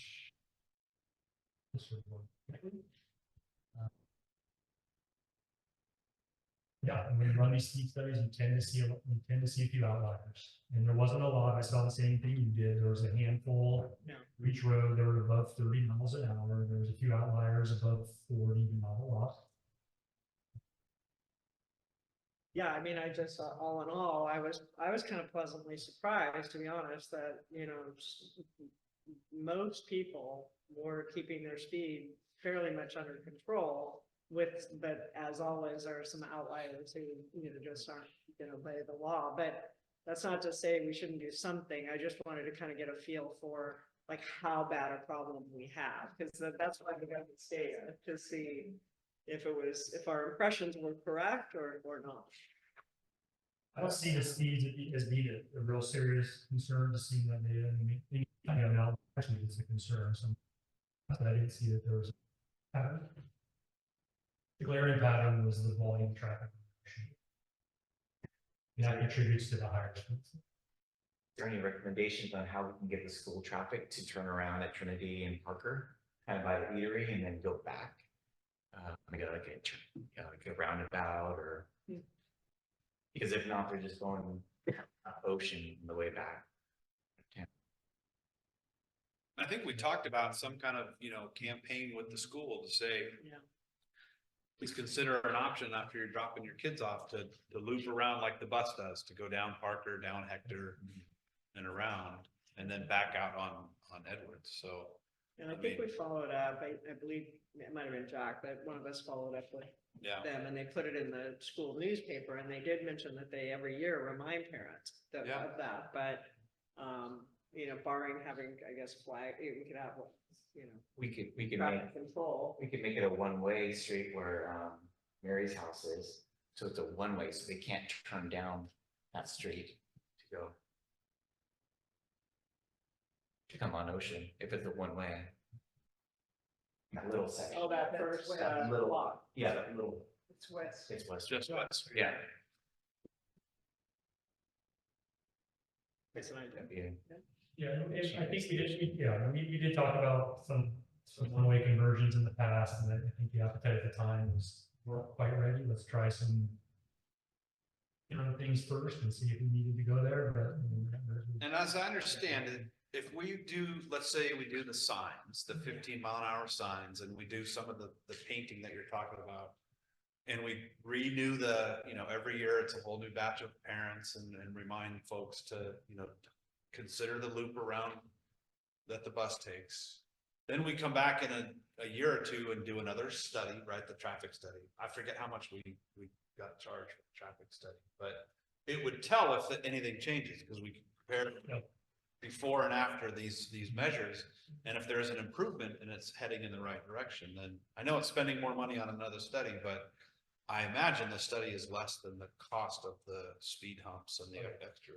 I think it's about $5,000. Yeah, so for $5,000 in a year or two, we can know if these things work. Yeah, see what the impact is. That's my suggestion is to try, and the signage and the campaigns and so on and so forth.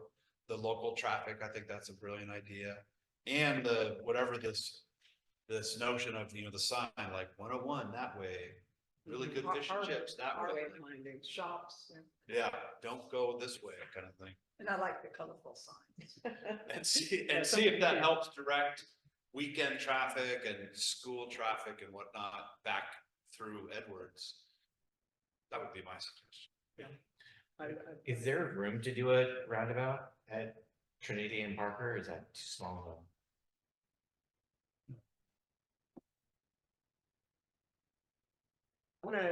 Let me open up to public comments so we can get before the council kind of gives guidance. Maybe we can get some more public feedback, especially interested in anybody who lives on or walks on Ocean View, Trinity. Please.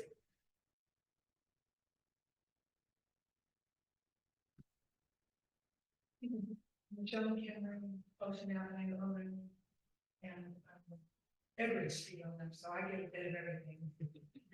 I have a grandson, I walk daily on the streets, up and down and around Orleans. When I first moved to Trinidad, some of you that are newer don't realize there used to be an abutment at my home that projected into Ocean Avenue.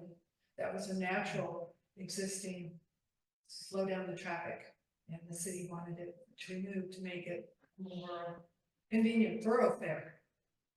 And I've noticed quite a bit more speeding on the streets since that abutment took place. And then they put the lines down to mark, I thought more for parking than for speed on Ocean. So studies cost money, $5,000 a time. There's a problem that's been continuing. I've seen the speed bumps at West Haven on 6th Avenue, and I've also seen them in Hartwood, and they work. If you travel to other countries besides the United States, you see a lot of Mexico and in Europe, and they work.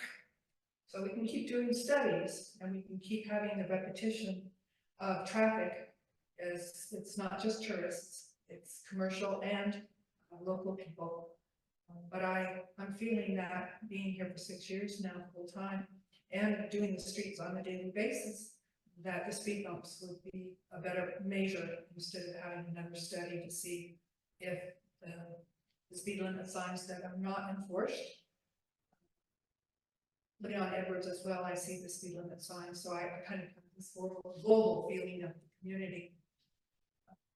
But if something's not enforced, we have increased vandalism in the city now because we don't have local driven sheriffs, et cetera, and we have to wait for people from Eureka to come. That's off the subject, but there's no enforcement. And I appreciate those signs that are sometimes covered by trees and cars parked in the area that prohibit people from seeing them. But people aren't going to follow the speed limit, even with the new signs. And I do like the idea of the diagram that you put the white lines on Ocean and View Street, so there's more awareness. I think a great big 15 miles per hour in the middle of the street here and there might be nice. In addition, I don't know if that's a common abatement procedure. And I don't know if I should go to Edward Street with this. When I look at wayfinding signs, intersections, code striping, local traffic sign, what about a sidewalk? The street's very wide. Going down the hill, you can park on the north side of the street. Coming uphill, you can't park on the south side of the street. People park on both sides, whether it's painted white or red. And right now we have a barbecue truck that's been there for a while, blocking the view of people in this busy time of year, trying to get down to State Beach. I'm interested in those speed limits because I garden a lot too, besides walking my grandson on Everett Street. And I'm now taking a shortcut easement road up to Underwood. My neighbor kindly lets me go up that way as a shortcut up to Underwood. And I'm doing that walk daily now with my grandson. You don't know there's a safe place to walk. What about a sidewalk on it to protect not just the locals, but the tourists? When they look at those signs and they all want to walk, this is a community of walking, and they're like chickens on both sides. I see the school when they do their May ocean studies with classrooms full of parents and teachers walking down the streets, and those big trucks whizzing by, motorcycles whizzing by, etc. So I wanted just to speak about my personal experience. That's actually a really good point, and we're going to talk more about Edwards as well. In our next topic, we're going to talk about that, about safety on Edwards, which is you know. I saw that. Really I just didn't see too much in the traffic study. So thank you. I spoke my. Thank you for your feedback, because you reminded me. So in our last discussion, one of the things we discussed was also putting the speed limit on the ground, and you mentioned that the signage, and then also the speed humps are still in play. It's still a consideration, so the council will talk about that. Yeah, I've heard a lot of talk in the last 6 years about Ocean View. Yeah. And we have many neighbors there that are experiencing things that's kind of redundant now. So I would say get the job done for our community and for a future lawsuit that's going to happen. Okay, thank you. Thank you very much. Other public comments? If I might, this is Tim Peterman. I do love Edwards. Can I just ask this? Was your study for Ocean, was that for a week period? And that was about 350 cars for that week. Right, 350 cars. Go one more down. Right there. So Ocean, so that is that daily average of 5 days. All right, other public comments or questions? Supervisor Madron? Well, it took us 3.5 years to get the speed humps on 6th Avenue. We were lucky to get donated services from Granite Construction and Mercer Frazier. But the community loves them, and it has absolutely had a positive impact on 6th Avenue. I've seen comments on Nextdoor about it. And there are really more speed tables, you know, in the world of speed humps and water bars and speed tables. Speed tables are a little more gentle. They still slow everybody down, But if you drive Azalea Avenue in McKinleyville, those are speed humps and pretty abrupt. But if you're going fast, you're gonna probably not do it the next time. Thank you. Other comments or questions about the topics? The only thing I don't like about that diagram is the radar thing, the lights, because we've got a lot of school protective things up now, signs and warnings and things, and this is the bright lights on Main and Trinity. I don't think we need them. They're fine on Highway 101, but in our town, I just don't think we need more stuff along those roads. Yeah, thank you for that comment. We did talk last time about temporary ones where we could put them up for a day and just to kind of give people the idea to slow down and then take them out. So they were on wheels, basically. All right, other What public about comments? putting like a camera above the 15-mile-an-hour sign? And then when a car goes over 20, a little blue light pops up, even if it was a fake camera. Yes, but the modern radar feedback signs do something similar when it's even it does give a circle middle flashes before it goes your speed. Similar. There are fake cameras out there because I don't really think we should really monitor. I always thought those were. Yeah, Most of them. there's one by grocery outlet right now. I'm driving super slow every time I drive by. So yeah, right. The radar feedback signs, they're typically solar powered, they install on a regular perforated. So you could buy, put them up for 6 months, take it out and swap them back. Well, I'm gonna bring this back to the council. I guess, I guess the question is, we have the HSIP funding. We already had in our plans to do, I believe, the edgeline striping, the transverse pavement markings, the speed limits, make sure those speed limit signs are visible. And so then I guess the question is, are we asking, do we want to maybe also look at doing some wayfinding signage? And, speed humps. So I think where we left off last time, we were gonna investigate those things. Yeah, I'd be open to the speed humps because the locals on the street have been asking for them. Yeah. I would not like the flashing lights because that's. Katie, what do you feel? I like all the signage, and I think it will definitely help, and some of the painting on the street. And I am in favor of the speed humps, whatever.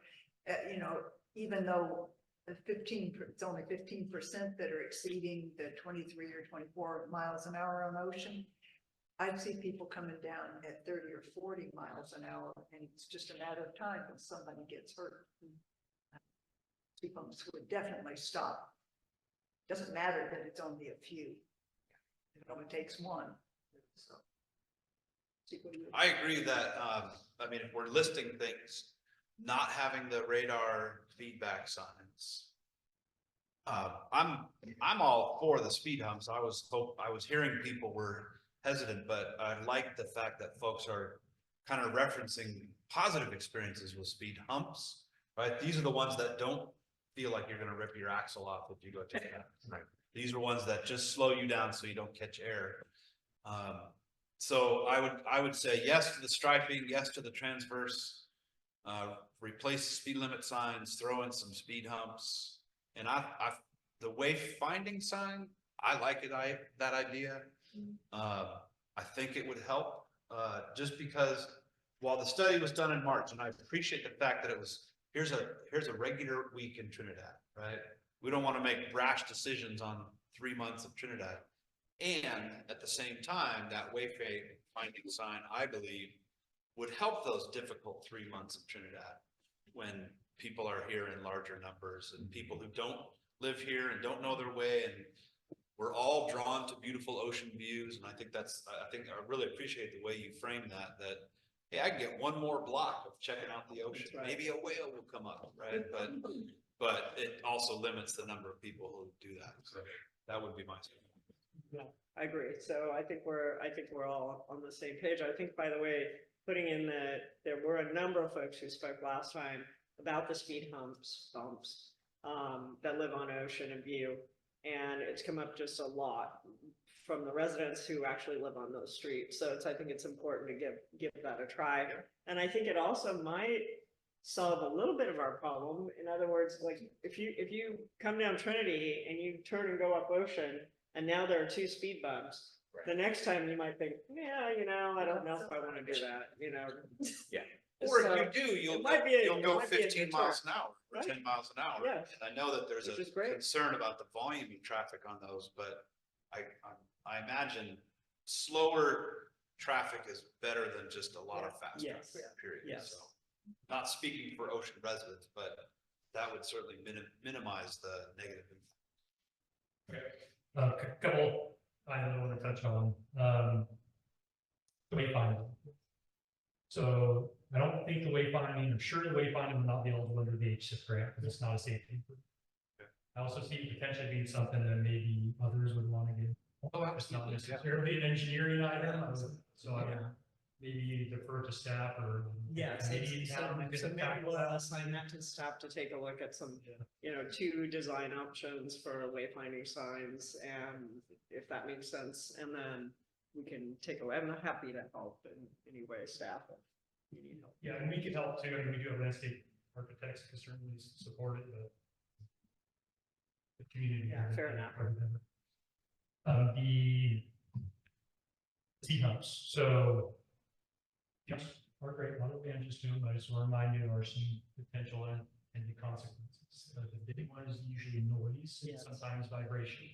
Yes, So I know we brought this up last year, we talked about different strategies at the city, whether it's getting adjacent property distance to sign off on them before installing them. Have agencies that end up overhung. So it's just something to be aware of. Yeah. One potential mechanism to mitigate that is to use the so style, so you can put them down and take.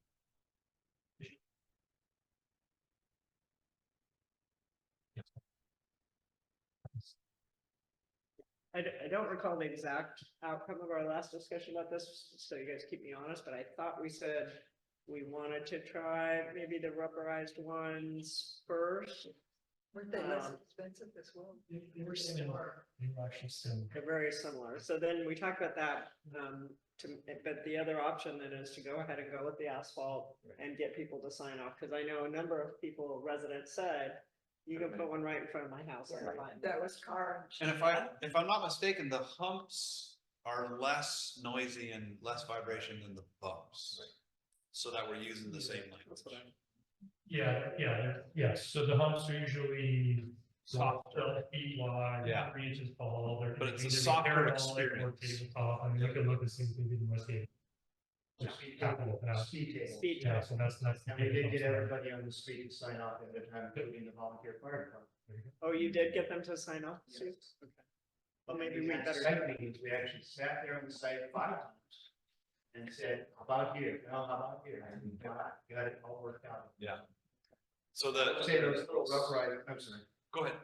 the little rubberized ones are pretty noisy. They actually have tabletop style rubberized ones now too. There you go. Yeah, so they're very similar. Okay. High density rubber. Well, I mean, it would, if it costs us just as much to do rubber, and then we end up like, if we had to take them out or whatever, I don't know. It seems like we should just get people to sign off. I don't Let's know. What do you guys think? propose to the folks on those streets an asphalt speed hump. Right. See what they say. Yeah. I agree. And I think it's brilliant to say, go drive down 6th Avenue, or is it 8th Avenue? Six. There's something on 8th. Maybe those are just water bars, but Yes. okay, never mind. It slowed me down because I had a trailer. Yeah. But anyway, that's what I would recommend is going with the asphalt version of in the proposal. Like, this is what we're asking you to say yes. Getting, the council is all nodding, so I'll take that as a yes. And then, so the timing wise, the HSIP project is scheduled to move forward here pretty quick this month, so we'll need to move quickly to sort of get in front of this so that when the strikers are ready to come out. Yeah, Gabe, is that a? So, is that something that the four of us can go and deliver Yeah, there's some. information to the residents because I just realized that given the budget and everything else that's going on, this is not Yeah. an easy time to Dave's dump got a lot something. on his plate, so, Plate. so we can maybe we take this offline, but, I guess just know that the council is available to help, and you can assign some Yeah. tasks to us. I mean, we'd be happy to, like, two of us take View and two of us take Ocean, and we'll go down the street and, chat. Get out. Because those conversations may be simple in nature, but will be extended and whatnot. So anyway, Agreed. 1 month turnaround in this world is not really fair or realistic. So I'm going to volunteer all four of us and Jack Oh, West. thank you, sir. Yeah. And it's complicated for you, I'll just throw out again, if timing becomes an issue, we can still proceed with all the striping, and after the fact, come back and do the rubberized on top. I Yeah. wouldn't advise them to asphalt, because you tend to screw up on the stripe. You could just, at that point, put them down, you wouldn't Yeah. have to stripe them.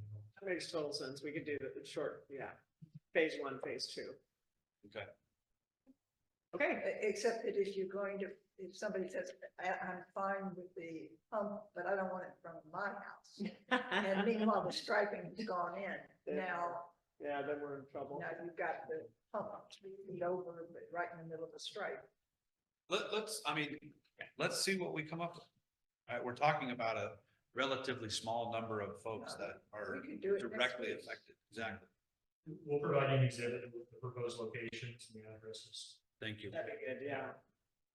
Okay, all right, terrific. I think, while we still have traffic on our minds, our next topic is the discussion decision regarding Edward Street pedestrian improvements, and this is the agenda item that I mentioned. I'm Oh, sorry. sure. Frank, were you waving your hand to speak? No? Say goodbye. Okay. Yeah. Sorry to interrupt. I just Oh, saw. not at all. No, I wouldn't want to go on by. So this is the topic that I wasn't sure. I guess I'll let Eli frame this. I feel like, one of the questions I had was just, we didn't have a robust kind of staff report in front of this one. And so, I don't know if the council will get the detailed information it needs to make a decision tonight, but maybe it's more of a discussion. And so I guess that's the question. Yeah, so, we're not really asking for Position it. Yeah. a decision. I mean, ultimately, you could give us some direction if you want. So what we have been dealing with regarding Edwards and the Van Wyck Trail is, since the Van Wyck Trail has been closed, the California Coastal Commission has been asking us to provide safer improvements on Edwards Street for the public. Meeting with them, Trevor and myself, and occasionally Steve Allen, monthly. As a result, we met Josh Wolf, Steve Allen, myself on site on Edwards, and what's included in your packet are what would be termed number one, the short-term type improvements, and then the longer term. The short term is where our focus is, because that's what the Coastal Commission said they'd like to see us do some kind of short-term improvements to make it safe. So basically, the 8-SIP process, or project rather, would also be able to cover some of these short-term improvements. And that's why we wanted to bring it forward to council today. We are meeting with the Churai management team on Thursday, and we'll be discussing this with them also. But we wanted the council and the public to be aware of some potential short-term fixes, which are really mostly trying to utilize the south side of Edwards, where there is currently a bike lane. It's also used by people, pedestrians, and to try to delineate that a little bit more from Edwards Street so that cars and trucks driving on Edwards Street are diverted a little bit more away from that area rather than wandering into where the public is currently. As far as what was mentioned about potential sidewalks that could happen possibly on the north side, that's going to be a longer term thing. We're going to be focused here today talking about potential short term between striping and some kinds of markers that could separate the traffic from the public. So I turn it over to Josh and maybe we can talk a little bit about that.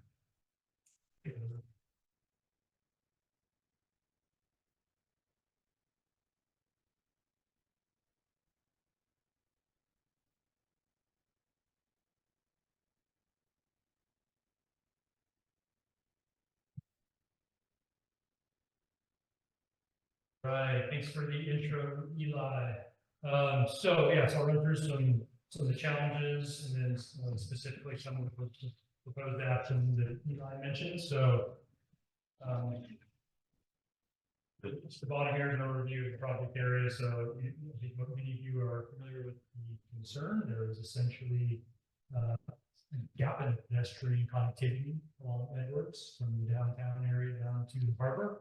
The closure of the trail has really increased the issue, the severity of the issue. Shown in red here at the bottom of the existing sidewalks. You can see we're seeing sidewalk down Trinity, it wraps around into Hector. There is sidewalk on one side of Trinidad, and then at the bottom of Edwards, sidewalk picks up again. So there's a gap there.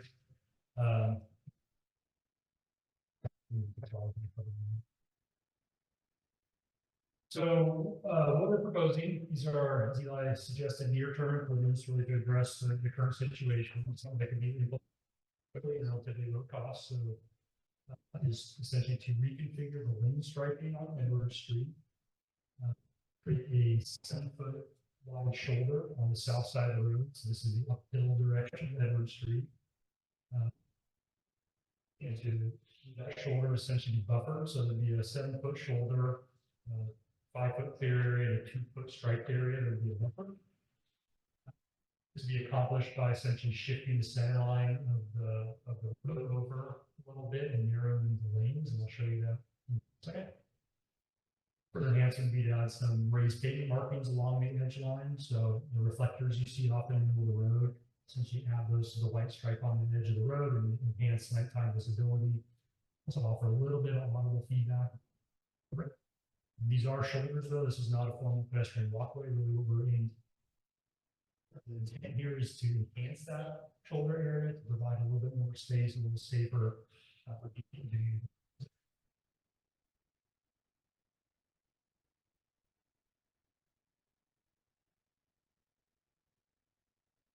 So this cross section, probably a little hard to see, but on the top of the screen is the existing conditions. So again, this is looking uphill. So starting from the right, there's existing 8 feet of parking. There's 2 low-foot lanes and a 5-foot shoulder. So on the bottom is what we propose. Still maintain that 8 feet of parking on the uphill side or the north side of the road. Reduce the lanes down to 10 feet, and then use that extra 2 feet on the uphill side to get a wider shoulder. And then on the right is an example of what that shoulder would look like. You can see the kind of striping, so 2 stripes with that hatching in between. So picture 7-foot area, 5 foot of that clear, really the shoulder area that pedestrians could use. So here's some benefits of this. So I mentioned it's something that can be implemented very quickly as soon as the summer through the HSIP program. Relatively inexpensive overall. It does enhance the existing shoulder, as you know. Most people actually walk on the shoulder today. That is the primary route. Already walking on just enhancement to it. It does maintain the existing parking on the north side of the road, so no impact to parking, and it does allow for some additional enhancements in the future. We've talked about some other potential improvements that can be made instead of using just the striping. You can add a curb, and after the curb, you can actually have a proper physical barrier. You can put up some delineation posts, things like that. Our suggestion would be to really start with basic.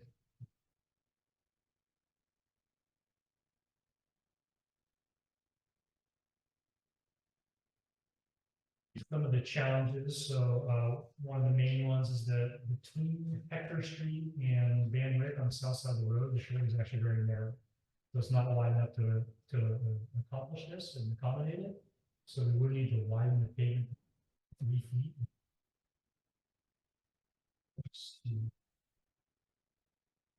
Recognizing it's on top of the bluff and certainly is a sensitive area. The south side of Edwards as well, there are 9 driveways, so there are a lot of conflicts with the shoulder area. Those are there today, they're not gonna go away, it's just something to acknowledge that it's a place for walkway, which is why you line the sidewalk, side of the street. Also, again, just want to acknowledge this is not a pedestrian route. This is a roadway shoulder area that pedestrians are using to, this is an enhancement of that. This is not accessible route for.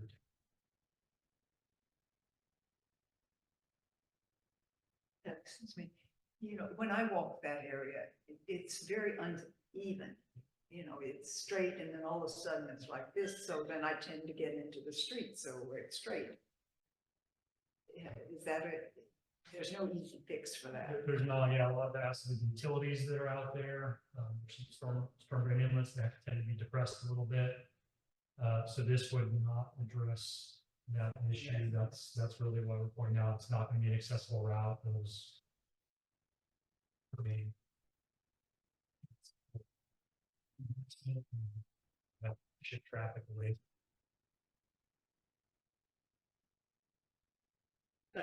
Do you happen to know offhand what the length there is between Hector and Van Wyck? It's like what, 30 feet or so? Maybe it's a fairly short. It's because the width of the road is about 30, so it's probably 60 feet or so.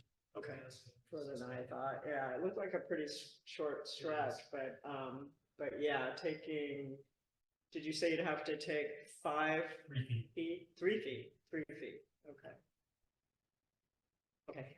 Well, that's something to think about for the future. Yeah, and you may recall there are some existing utilities back there that we were scheduled to be removed. So there's utility vault, so that would go.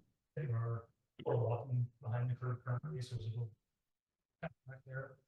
So while this would widen the asphalt, it would also maybe help keep people off the bluff and give them somewhere to walk. That's not. Yeah.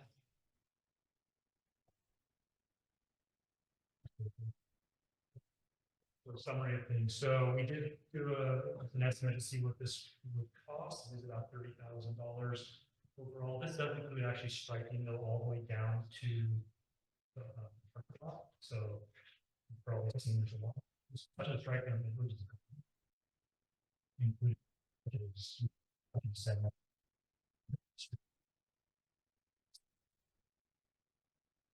Does this include a crosswalk from Hector to, or at Hector? Yeah. So this is in addition to the HSIP project that's already. Okay. planned. The HSIP project already has a crosswalk. Yeah. And the push button crossing at both Hector and Belinda. Yeah. And upgraded curb ramps. So those are already going to happen.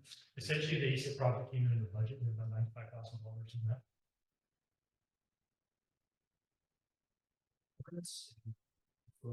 This as Great. well as the things on Ocean View, those eligible, so now we can. Yeah.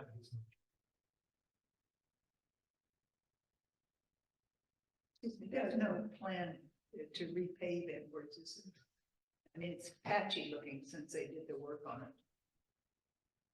Yeah, that is going to be part of the project, the water tank and pipeline project. Yeah, they will repave at least the portion that they worked on, which is between Van Wyck and Belinda. Because that's where they put in new piping between Van Wyck and Belinda. And what's the timetable on that? Well, they're coordinating everything with what they're doing on West Haven and the water tank. So probably won't be happening for a couple more months. But they'll be doing repaving on West Haven where they put in the pipe. And at the same time, they'll repave the area where they put in the pipe on Edward Street. And sorry, real quickly, I forgot, there's a couple other improvements I forgot to mention. At the intersection of Edwards and Van Wyck, I was supposed to add a couple signs. One would be on Van Wyck, so essentially no coastal access. to prevent the people from continuing down. And then another right on Edwards nearby that says, Harbor Beach or pointing down the right.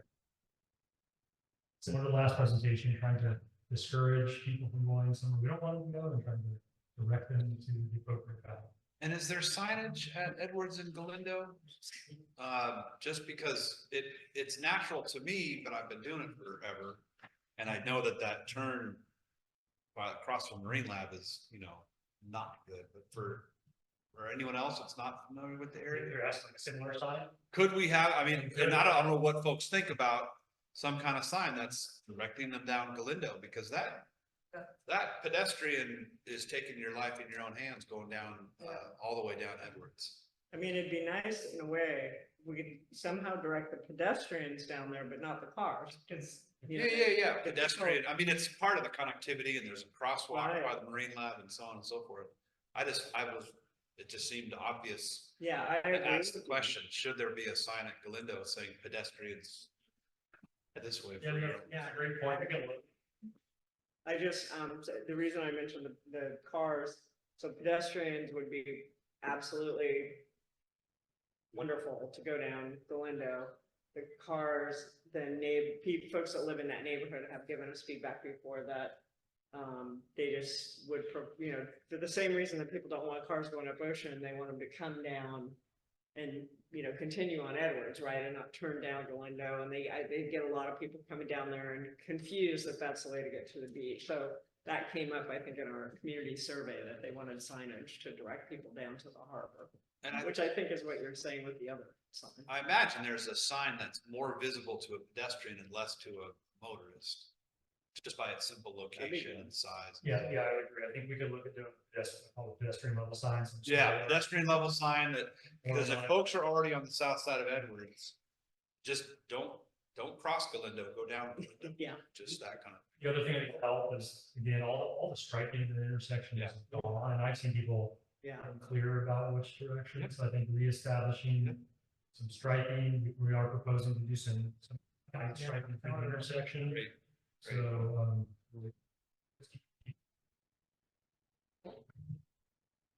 Other comments, thoughts on this? All right, I think, I guess the only thing I'd say, we still need to get public input. And the only other thing is, in terms of tonight, we're not giving you the direction, is that right, Eli? Because I know there was some discussion that was gonna be had on Thursday with the dry management team, I believe. Yeah, I mean, there are several things that can be done. Sorry, your microphone's not. Oh, it's not on? Is it The on? little green lights. Well, it doesn't. Oh, have okay, the there we light, yeah, okay. So basically, we were talking with Trevor and trying to indicate some possibilities. And she did mention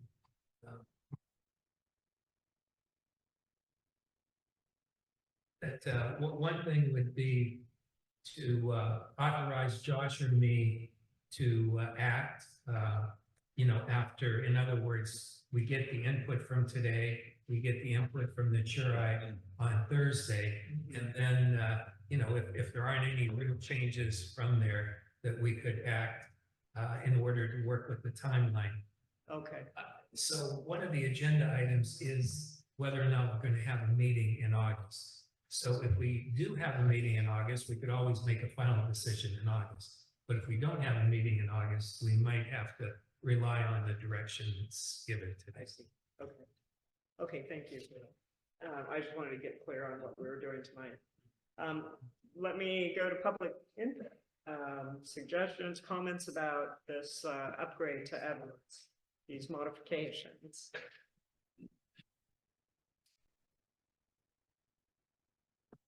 Thank you. I like the improvements that laid out. Could you put the map back up there? I have a quick question.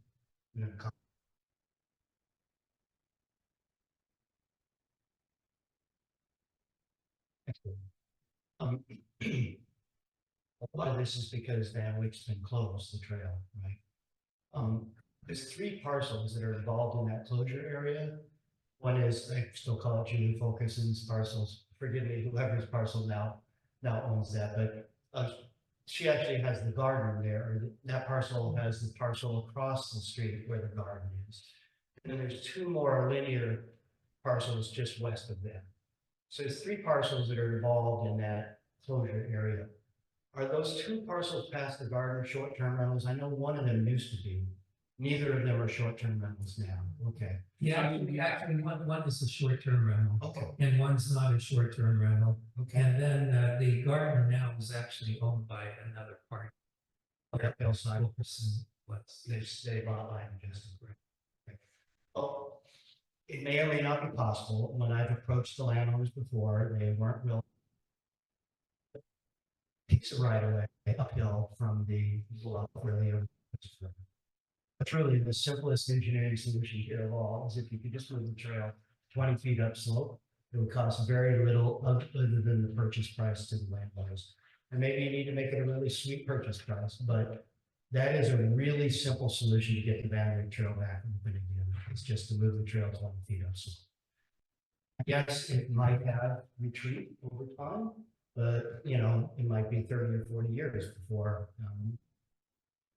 Anyway, it is a short-term option that I think you always have to keep in mind that if the landowners were willing and they could receive a you know, compensation for a lot line adjustment, that the city could do the trail upslope.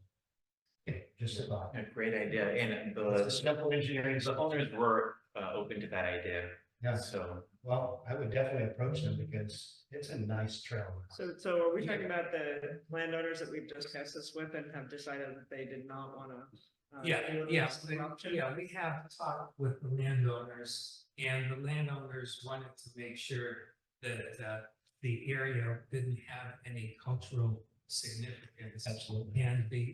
And when they did talk to the Huron and Yurok, it was determined, at least in the conversation that the landowners had, that there was cultural significance, and therefore the landowners are hesitant to have a trail go up there if there is cultural significance. Yeah, So absolutely. that's where we're at right now.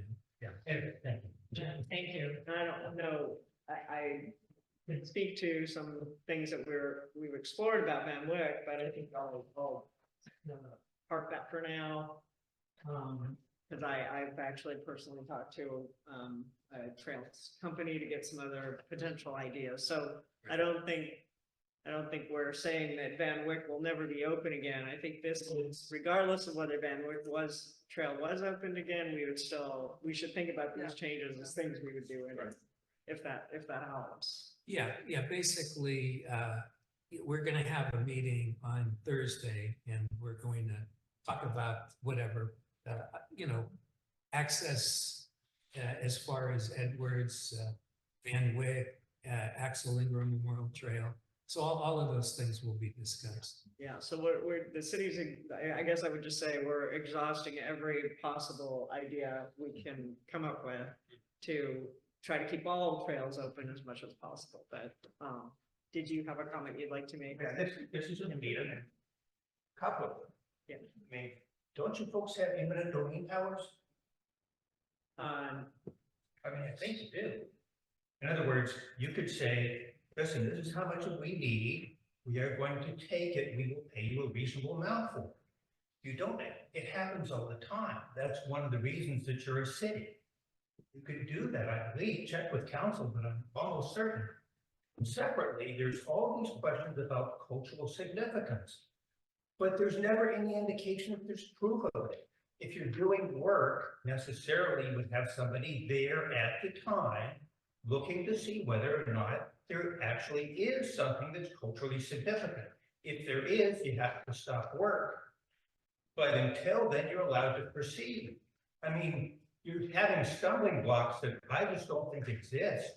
And if the landowners need cover, in other words, they need some reason to say, gee, we don't want to get in a dispute with, say, the Terrain Central Society or somebody else, then you say, fine, we believe that the trails are so important for the people of Trinidad, and the right to use them is important, and indeed is a constitutional right, that we're going to just take this property. We really appreciate your time. So I appreciate, I really do appreciate the comments, and this is a very kind of complicated and there's a lot of passion around this topic.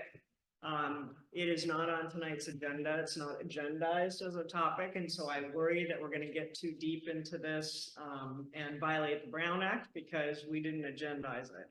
But we'll talk about it later. I would really like to get trails on the city council agenda so we can go in more detail about Van Wyck and Axel Lindgren and so forth. And this meeting this Thursday is going to help inform that discussion. So we'll get into this, but unfortunately, I'm gonna have to kind of parse it to discussions about animals. Well, and I do want to say there, I think you hit the nail on the head here. We keep talking about the Tri management team and what they're deciding, and then it comes back to you folks and you say, well, the Tri management team has said X. Respectfully, it would be a violation of the Brown Act for you folks to defer to the team since they are not a public, since you can't attend their public meetings. They don't have public meetings. There's these private meetings and then we defer to them. It's like, wait a second, you can't do that. So I'm a little frustrated whenever the decisions of the Tri management team come up and we suddenly defer to them without any idea what the basis for their decision was. I've heard your concerns echoed from others, and I think one of the things that we'll discuss when we talk about trails is like, what is the form of the Tri management team, who's on that, and when those meetings are public and when they're not, and so I hear you 100%. Thank you. All right, I want to take us back to the Edwards Street, specifically updates and improvements. And, keep in mind that, trails notwithstanding, what do we think about these improvements and what should be done? And so I was still on public comment. If there's any other public comments about this. I was thinking to say, Ms. McHenry had some comments before. Yeah, take out my previous comments and tag it on to now. I just wanted to ask and talk about the sidewalk being part of the long range plan. What is the timeline for the long range plan? I guess I misspoke in a way because I don't know that it's part of any plan yet until the council decides. And then once we decided that we should do it, then we could decide, is it short term or long term? The reason I guess I mentioned long term, being candid, is because there would be a need for this 3-foot section between Hector and Van Wyck, and that would require, I believe, us to get input from all the tribal entities, and that usually takes a bit of time. So if staff wants to, or anyone else wants to comment on that. Yeah. Simply the fact that we're focused on the short term right now. All that we're saying is that a potential long-term improvement would be a sidewalk on the north side of the street. We haven't gone down that path other than identifying that as a potential. But for the time being, we're trying to make it safer on Edward Street, and we're trying to make improvements that could be done quickly so they could be covered with the ASIP grant. And then later on, we could look at, okay, what is working, what would be some potential, whether it's a north side sidewalk or any other improvements that would help make it safer on Edward Street. And you would support a sidewalk on Edwards? Would that be your preference? Yeah. Okay. Okay. Thank you. Just want to make sure I get all the input. All right. Other public comments or questions? Can't see Zoom right now, but I assume if you're on Zoom and you want to make a comment, just come off mute. Okay. All right, seeing no more comments, let's bring it back to the council. What do you guys think? I would suggest proceeding as presented with the changes that, or the work that you talked about. I'll second that. All right. All those in favor? And really, I guess, just to be clear, right, I mean, I don't know that we're gonna get new information in August, right? We have a pretty robust public comment tonight. It feels like, so that's where I'm coming from. So if you need it in a form of a motion, I move that we direct staff to go ahead with what was presented tonight. Can I just offer a suggestion that it's what's presented tonight with maybe some minor variations depending on some of the outcome of the discussion. Absolutely. As we get into the detail to make it fit, but I think the general intent is clear that it's in line with what folks are willing to see happen this summer. So Yeah, and basically, I'll just clumsy read, motion, but it's a motion. yeah, I'll just reiterate what Trevor said, which is really consistent with what Steve and Josh are saying. She says, I think it would be relatively safe for the council to approve the section between Van Wyck and Galindo, pending Churai management team input, or even though, or even without their input, as long as it doesn't preclude consideration of some alternatives for that narrow section. So the narrow section is the part that would be on outside of the area between Van Wyck and Galindo. As long as the Van Wyck to Hector section is not gonna, like, if all these things happen and that section remains the same, we're not creating a bottleneck, we're not creating any kind of unexpected problem, right? So I would say, yes, proceed between, so I move that we direct folks to proceed with the HSIP improvements to the connectivity between Van Wyck and Galindo. Pending the discussion that is happening this week regarding that last section. I'll second that. Okay, all those in favor? Aye. So moved. Thank you, Josh, for pulling together a slide presentation on that for us. We appreciate it. All right, we have three more topics to yeah.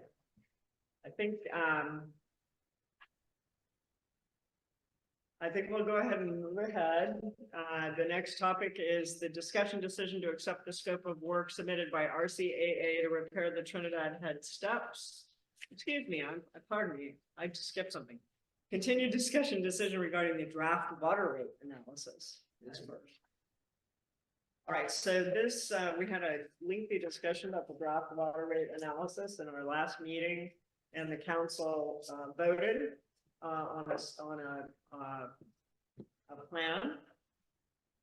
I believe there were some questions about the cost assumptions in the model, and so we're bringing that back to the council. So let me turn it over to staff to kind of explain what we're looking at tonight.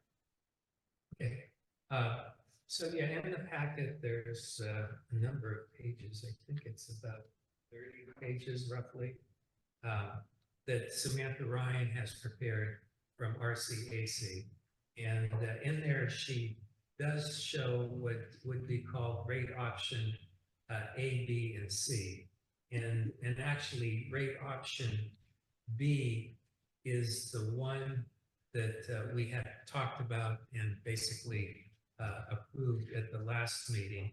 And then subsequently rate options A and C offer some other opportunities depending on how the staffing would be for the water plant. So I could turn it over to Samantha and she could elaborate on that, and then we can go from there. Yeah, I'm happy to talk. So just to, again, to refresh everyone, we did the initial rate study report on May 28th, and there were 3 rate options presented then.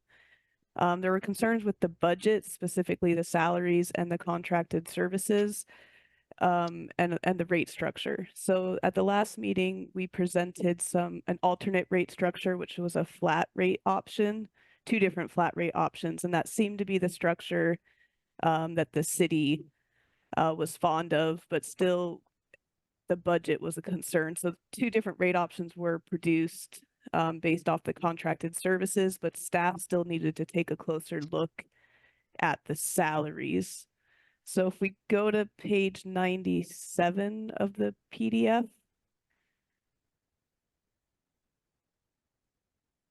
which is page 29 of the report, it's the budget that 3B last time was based on. And so I'll give a second for the screen to get there.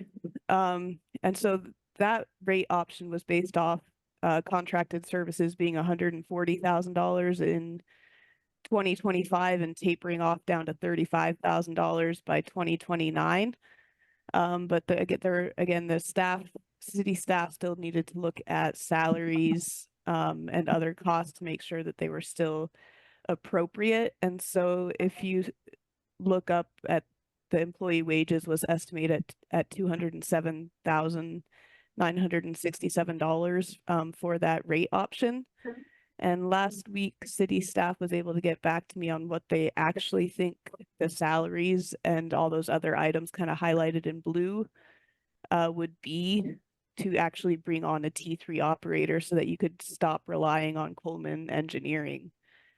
Two other changes that happened was that grant payroll allocation. It was assumed that you guys were having a grant payroll allocation of every year, but we were kind of just determined that that wasn't quite appropriate. And so the other two rate options take out that negative $38,000. And then also there's a water plant repair down below that was estimated at $3,000, but it's been up to $12,000 in 2024, and it's expected to be ongoing. And so that's what the two other rate options are based off of. So this, I'm sorry, so B was similar to last time, so is it A and C that are based off these new assumptions? that are going to be based off new assumptions, yeah. Okay, that's what I want to just confirm. Thank So you. if we just want to roll up one page, this is kind of the budget that assumes that you are going to have to up your employee wages to $260,000 to actually successfully bring on a T3 operator. And it still tapers off the Coleman Engineering over the 5 years. So that way your new T3 operator and other staff have time to learn from Coleman Engineering and build up their capacity. With that budget, the base rate goes up to $84.63 per month and $6.90 per 100 cubic feet. So that's significantly more than what was presented last time. It's about $20 more in the base rate than the other option that was suggested. Because of that, we did come up with a third budget for you guys to consider. So if you scroll down to the green budget, this is the kind of third option where we still see that salary increase up to $260,000 to bring on the T3 operator. And we see, the removal of that grant payroll allocation, and we see the water plant repair up at $12,000. But if we look at those contracted services in 2025, we do still have $140,000 budgeted so that Coleman can stay on. But then you kind of cut them off in 2026 completely, and those $25,000 have to deal with other contracted services that you have. So that would be getting rid of Coleman Engineering at the end of fiscal year 24-25 and really relying on having a T3 operator that is capable of running your plant on board by then. Okay. I need to interrupt again. It's easier if I ask questions since we're in math camp here and I love spreadsheets, but is this one FTE? So are we saying that or is this one FTE and 2 part-time? And I'm kind of looking at staff too, Samantha, because I don't know if you know the answer to that question. Like, I don't know where we're getting these numbers basically, because they seem quite high to me. The average salary, I believe, for a T3 kind of chief plant operator in California is about $100K. And then if it's fully loaded, it's maybe 140 to 150. If you add, the payroll tax, and you could even say 170, but that's for one FTE. But then, and then if we have two part-time people and those are not fully loaded, let's say, $30, $40 an hour part-time. I mean, the math for me, like I ended up with at the most around probably 300,000, maybe 320. And when I look at the numbers we're seeing here, it's adding up to,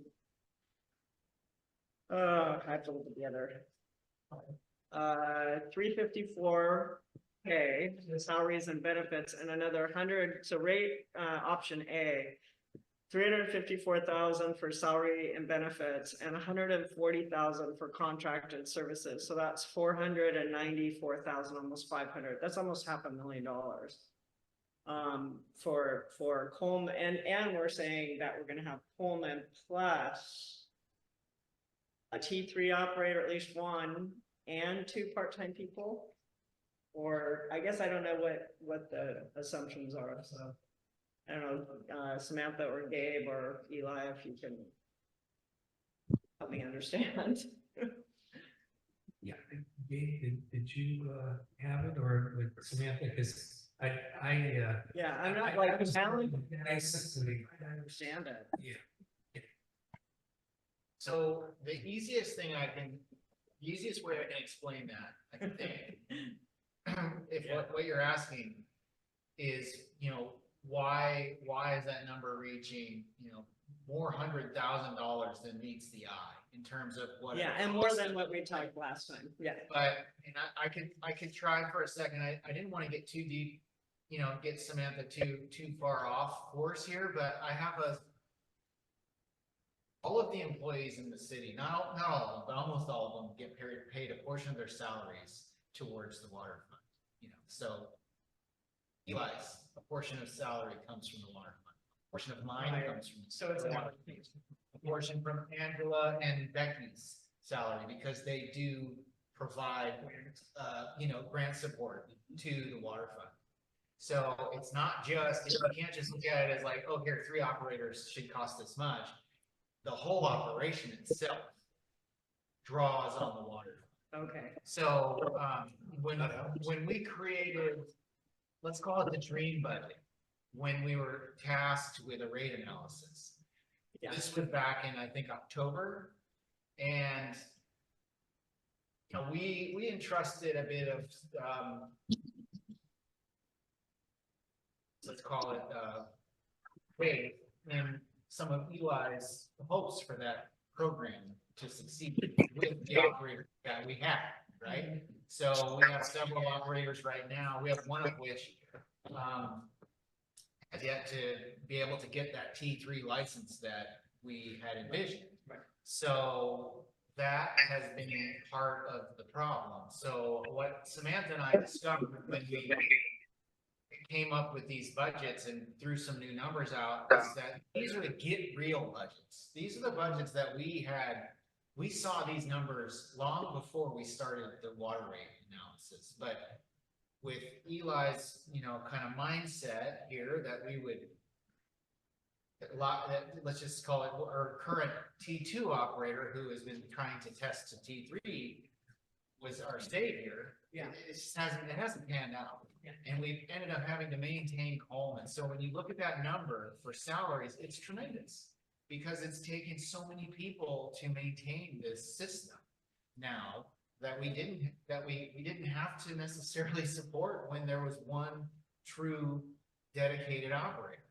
So now we're just entering into a different realm. And this does, I have a pie chart that I can bring up. I'd have to find it, and that would involve, interrupting the meeting for a minute. But I could bring it up if we decided that was something worth looking at, just so you can understand the anatomy of the water fund. But in all reality, that 200 under employee wages, we had about $200,000 just in the wage itself, and that number again comes from a portion of everyone's salary here working, not only the operators themselves. And currently, we're looking at about full-time equivalent operators to run the system, and that's with a couple of part-timers, a three-quarter time. But now we're looking at the possibility of having to, I call it the cold turkey option, which is, eliminate Coleman Engineering from a high-cost operator system and just find a way to make this happen in-house. So what Samantha's proposing, basically, a realistic budget, not the budget that we settled on a structure last month, that we wanted to level the base rate for inside and outside. Can everybody please make sure you're on mute? All the folks on Zoom, please. Thank you. We're getting a little bit of feedback. So anyway, long story short, that number that we're looking at is not just a T3 operator. Yeah, so thank you, Gabe, for reminding me that there's an allocation, and I think it's good for everybody to know that there's an allocation out of this budget for a number of employees. It's not just, because that's the part that, I was looking at it and going, wow, that's a lot of money for a T3 operator and 2 part-time folks. And so there's an allocation, I guess it's $180,000 more than what we discussed at our last meeting. And it will mean a significant impact to the rates if we go down that path. So that's why I wanted to really try to get my head around this, because yeah, it's a lot. Okay. I get it though. I hear what you're saying. It's what you guys have come up with that you think is needed. So Samantha, did you want to continue? Thank Yeah. You derailed for a minute. Yeah, I think the other big thing to remember is that grant payroll allocation being taken out is having a big effect on it. But that third rate option, the green budget, kind of gives you a base rate that's in between the other 2 options. So it would be $75.83 for a base rate with $6.85 per 100 cubic feet. And so if you want to take a look at the actual different rate options, they start on page 88 of the PDF.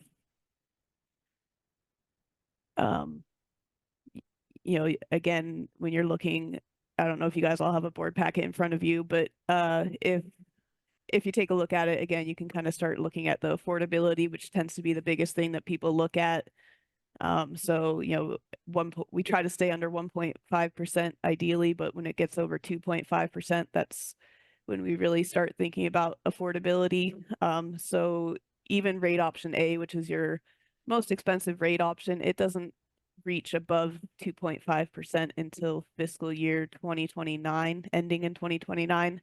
And by then, most likely your median household income will have gone up, and that number won't actually be above 2.5% at that point. But pretty much all the rate options, they have a different percent increase the first year, and then after that it's 10% every single year. I think the other important thing to point out is that rate option A and B, with the assumed budgets, you're going to be putting away somewhere between $240,000 and $250,000 into your reserves. So that's that net cash flow contribution to reserves over the 5 years. Where rate option C, to keep it more affordable, you're only actually going to be putting away $157,000 into those reserves over the 5 years. And so I'm happy to explain any part more, but I kind of just want to pause and let you guys decide where you want to hear, since it's already 8:45. Thank you. I'm going to let bring it to the council for any questions, comments.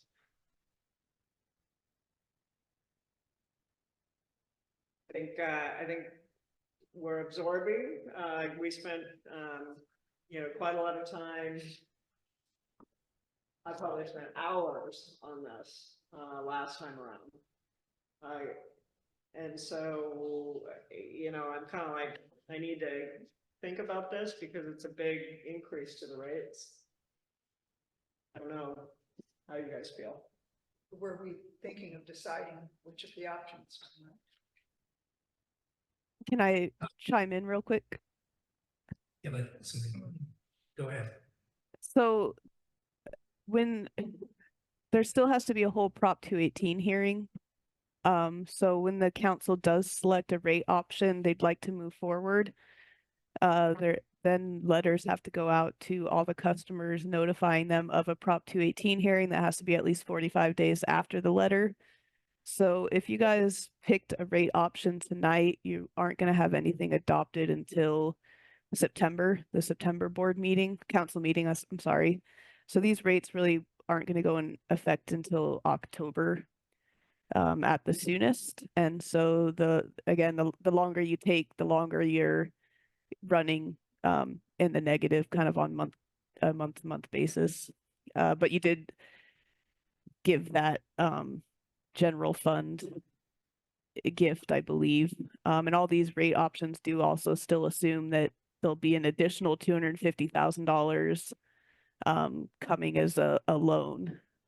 So that's another thing to keep in mind.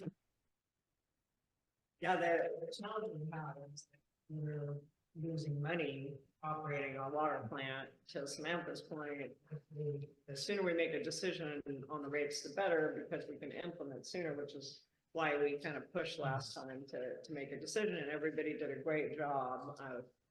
We'll commend the council and Gabe did a fantastic job of preparing us. At this point, because we told, at least in the public city council meeting last month, we kind of came to these rates that were very close to rate option B. This may be controversial, but I'm gonna say it anyway. I think where I'm sitting right now, I would rather stick with that and try to get the cost in. And that may be fiscally a challenge, but if we stuck with very close to what we said before, we go with rate option B and we try to get costs down. And if we had to, we could do another rate study in a couple years. And that's kind of where my head is at the moment. I don't know if that helps.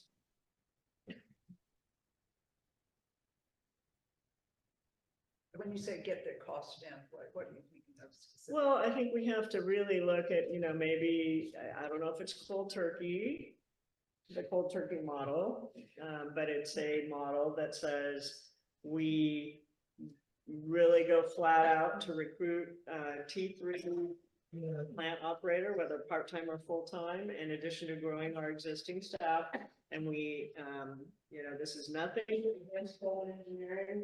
They provided a very necessary service for us, but we get them out of the water plant and thus reduce our costs. And I don't know what else to do, but I just don't think it's sustainable to run a water plant at these rates and to turn around to the ratepayers and say, we're going to double your rates. I mean, I just don't feel comfortable doing that. So that's my position. But I'm just, Yeah, I'd be okay with B as well tonight, because that's what we kind of discussed in the last meeting. Had our CAC recommended A? Yes, that's a good question. Samantha, what's your recommendation? So our CAC's recommended rate option A just because realistically, if you hire on an operator, if you have to hire on a T3 operator, they're going to need time to learn your plant, more than likely. So having that resource would be good. Obviously, it's a huge rate increase, especially for the inside customers. It works out to about a 75% increase in the bill because the base rate goes up 87% and the usage 56%.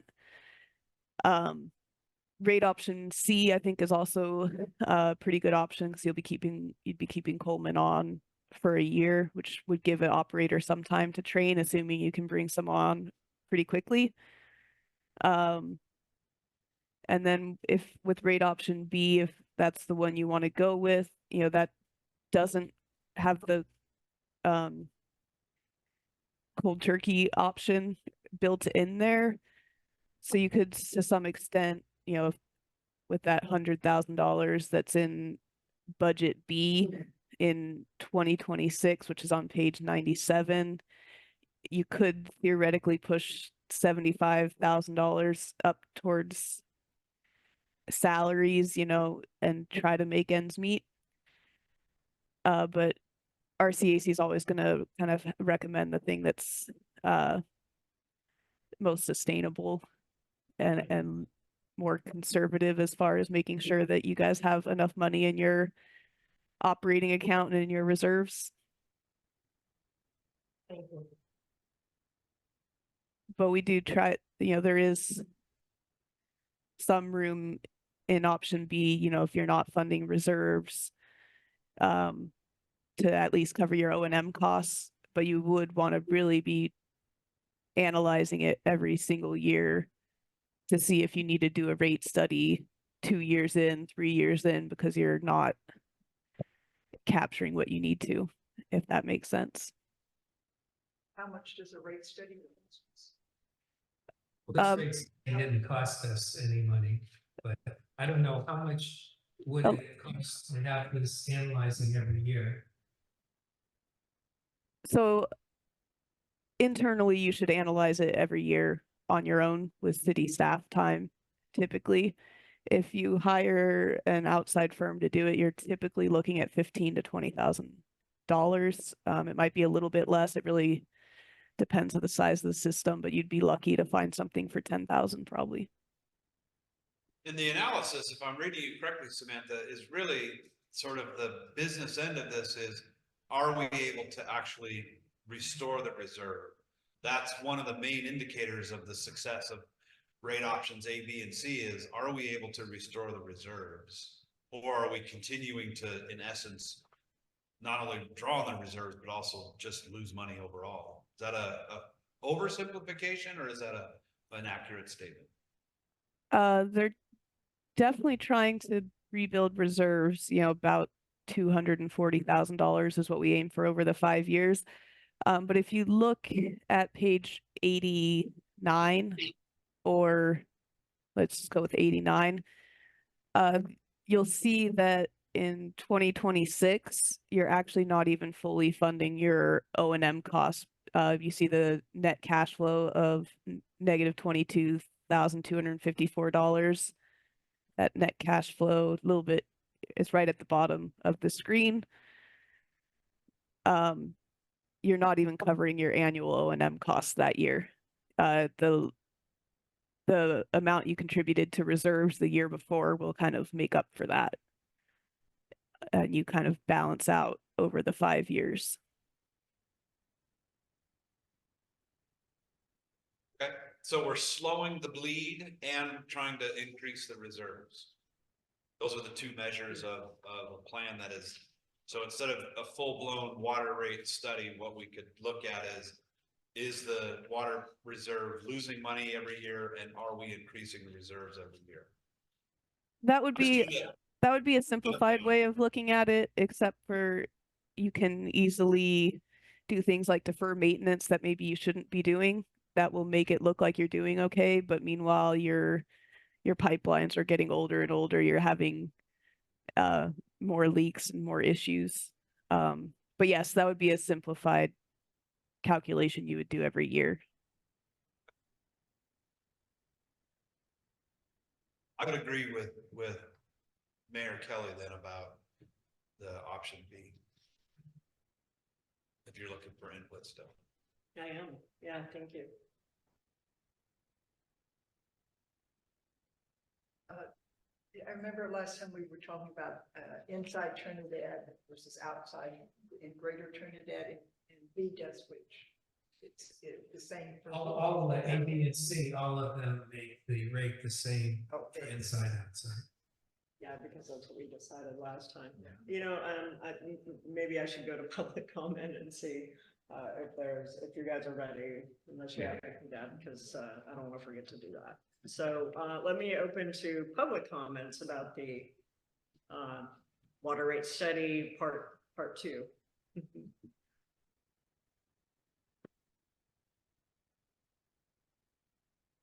All right.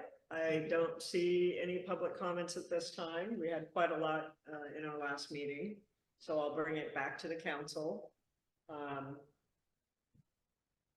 I think my statement about going with Plan B is partially, I mean, it's a little risky because it means that we're gonna have to cut costs. We're gonna have to find somebody to, run the water plant. and That's we're to gonna have to- Coleman and the team. Yeah, and we're gonna have to reduce costs with Pullman.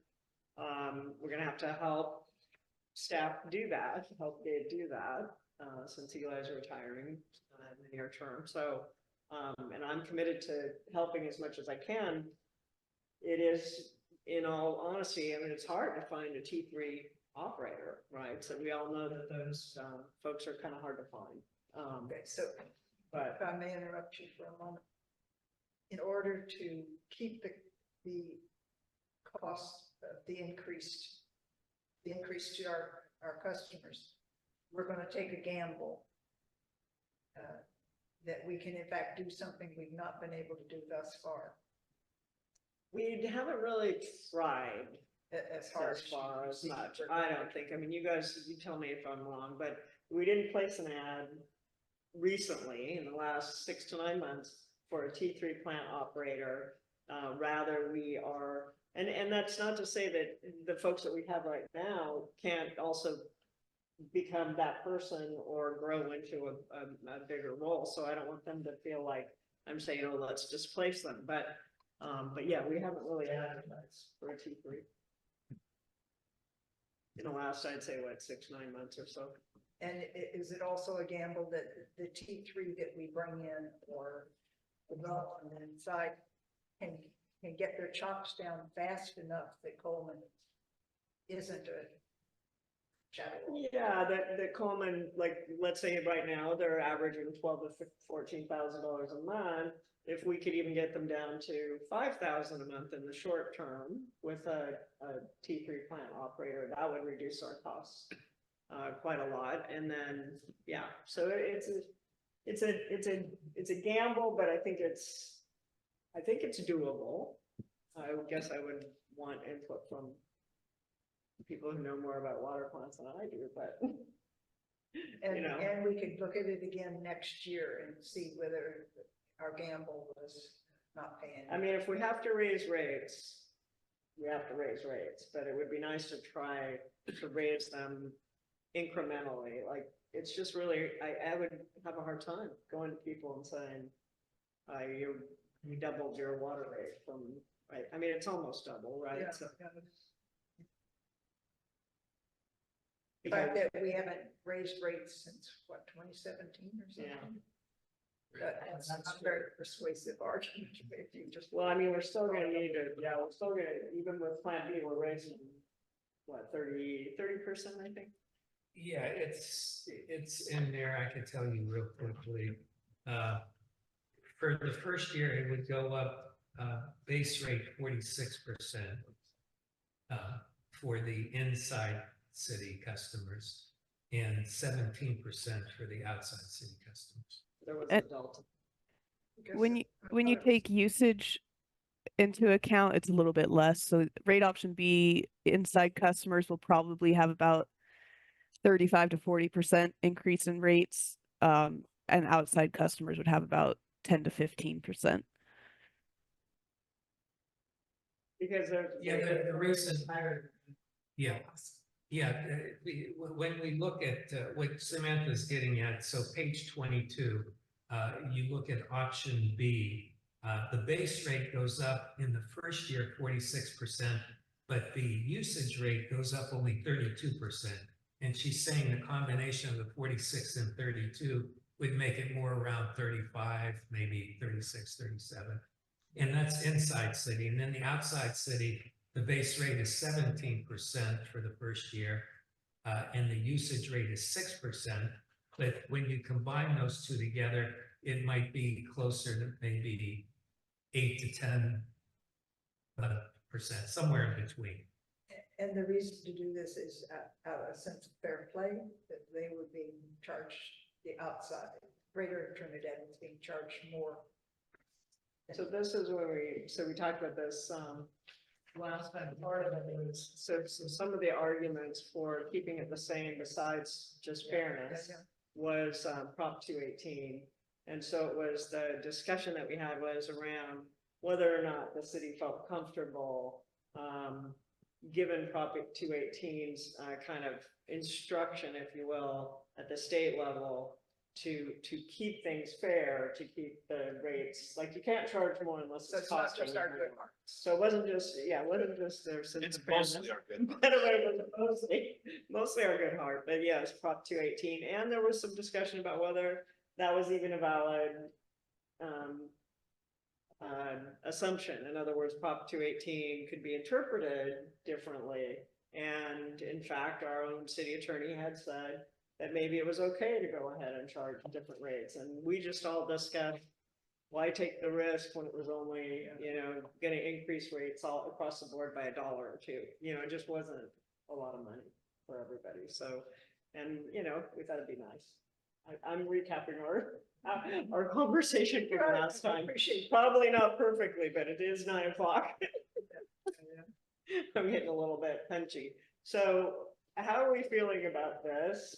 Because we probably need to move on to other topics. Do you want to try to make a decision tonight? I feel like I can, Okay. you've made a closer study of it by far than I have. My concern is that in trying to not raise it so much, we are going to be putting ourselves in some jeopardy. And that may be easier for me to say than it would be for the guy next door who is retired as opposed to my still working. And so I know that colors my point of view, that I'd rather pay more and keep the city stable. But the guy next door may not feel that way. I would defer to your greater judgment in this.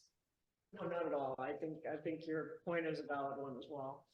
So I am gonna go ahead and make my motion to move to adopt rate option B in alignment with what the council discussed last time. And with the idea that I'm fully committed to help in any way I can to get us, cut costs and And then we'll find take a look good. at it next year. Yeah, Can I- and if we can't visibly cut costs, then we would have to do another rate study in a year or two. And Can I I- just want to can I be clear, adjust- we do this you- every year, right? We look at our budget every year. So I guess I just want to frame it that we're not just now looking at the budget, right? We look at the budget every year. We look at pressure points and pain points and so on. Yeah. And if a particular fund is, not performing well or whatever. So I just want to make sure that everyone knows we, as a council and as staff, look deeply at our budget every year and in theory, every council meeting, right? Yeah, it's a We're good looking point. at financial statements. Maybe So just start this year, I guess I'm just thinking about, again, the public needs to know we're looking at this. Yeah. And now we've had sort of particular places to look at for the water rate. But again, we're looking at this every year. So I just want to. And Before I would go can I down just make our one comment? path, Samantha, yes, I was just gonna. You wouldn't be adopting the rates tonight. You would be directing the staff to move forward with the Prop 218 process with rate option B as the rate option that you're choosing. You'd be adopting it at your September council meeting. Okay, so my motion is what Samantha just said. So, so we would, direct staff to, implement the Prop 218 process, leveraging the model, the Plan B model, with, September hearing date. Is that what you said, Samantha? Yeah. So I made that motion, I'm happy to second that motion. all right? And all those in favor? Aye. Aye. Okay, so moved. Thank you, Samantha, for Yes. answering our questions. Yeah, thank you. For, yes, this and last meeting, and, really appreciate it. Thank you very Very much. Complex topic, Very clear. and you made it understandable. Thank you. Have a good night, you guys. You too. All right, so the next one is the, much easier, I promise. The discussion decision to accept the scope of work submitted by RCAA to repair the Trinidad Head Steps with Public Works Capital Reserve funds as needed to complete the project. Okay, so the Trinidad Head Steps from the beach parking lot up to Trinidad Head are in need of repair. We had contacted RCAA last year and got an estimate. At that point, it was $11,553. They've adjusted it to include the increase in lumber and rebar. So overall, the new cost is $11,927. So it's actually an increase of $374 overall since last year. So we're suggesting that the council move ahead with authorizing RCAA to replace the Trinidad Head Steps. As far as the cost of this, one way that we can do it is we do have some SERA funds, which are through our insurance company, that when there was the transition from PARSAC to SERA, the member agencies of PARSAC were able to be granted a certain amount of money that was not needed for that transfer. And as a result, that we had invested previously. So we could utilize some money from there for this particular project, if that's what the council would like. But I would make that suggestion. Any questions, comments? I want to say so moved, but we haven't had any public comments. Yeah, yeah, I love the idea. I wanted to get those, I think Yeah, we so all want to moved. get the steps fixed, so. But anyway, let me go to public comment about, Trinidad Head Steps repair. Are there any, anybody who wants to speak for or against? Okay, back to the council. Move to approve. Second, all those in favor? Aye. Aye. Okay, thank you very much. I'm gonna love seeing those. Hiking up those new $1 steps, yeah. As much as we've done. Those gold steps, no, I'm just kidding. All right, discussion decision regarding August meeting schedule. So I believe I started this one, and it was just that I think last year we discussed having a holiday, so having August off for staff and council. What I'm hearing from a number of people is that there are some topics that might be on the August agenda. So let me just turn it over to you, Eli and Gabe, if there's, I mean, I think last week you mentioned that maybe we did need to have a meeting on the books. We'll turn it over to Gabe because some of the issues could involve the election. I don't think we necessarily need to have an open public meeting for anything that is deadline related with regards to the election. But there may be, depending on the recruitment for the city manager process, there may be a need for a closed session meeting or two.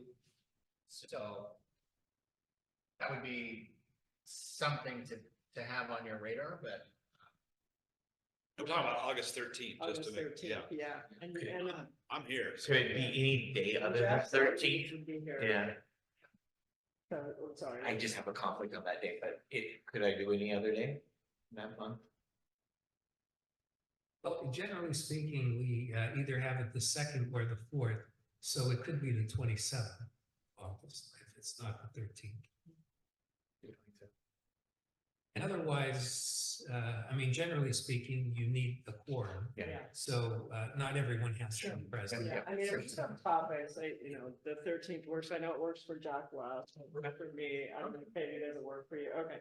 Or. Let's leave it in, I mean, it's so much You wanna easier leave it? Yes, sure. than to cancel it now and then come And back then and something say, comes up. oh, we need it, right? Okay, I suggest we leave it in place. okay, Sounds good. do I need to get public, okay, any public comments or opinions about whether or not we have the August meeting? August 13th, 27? I'd be August 13th. 13th, yeah, 13th. Okay, bringing it back to council.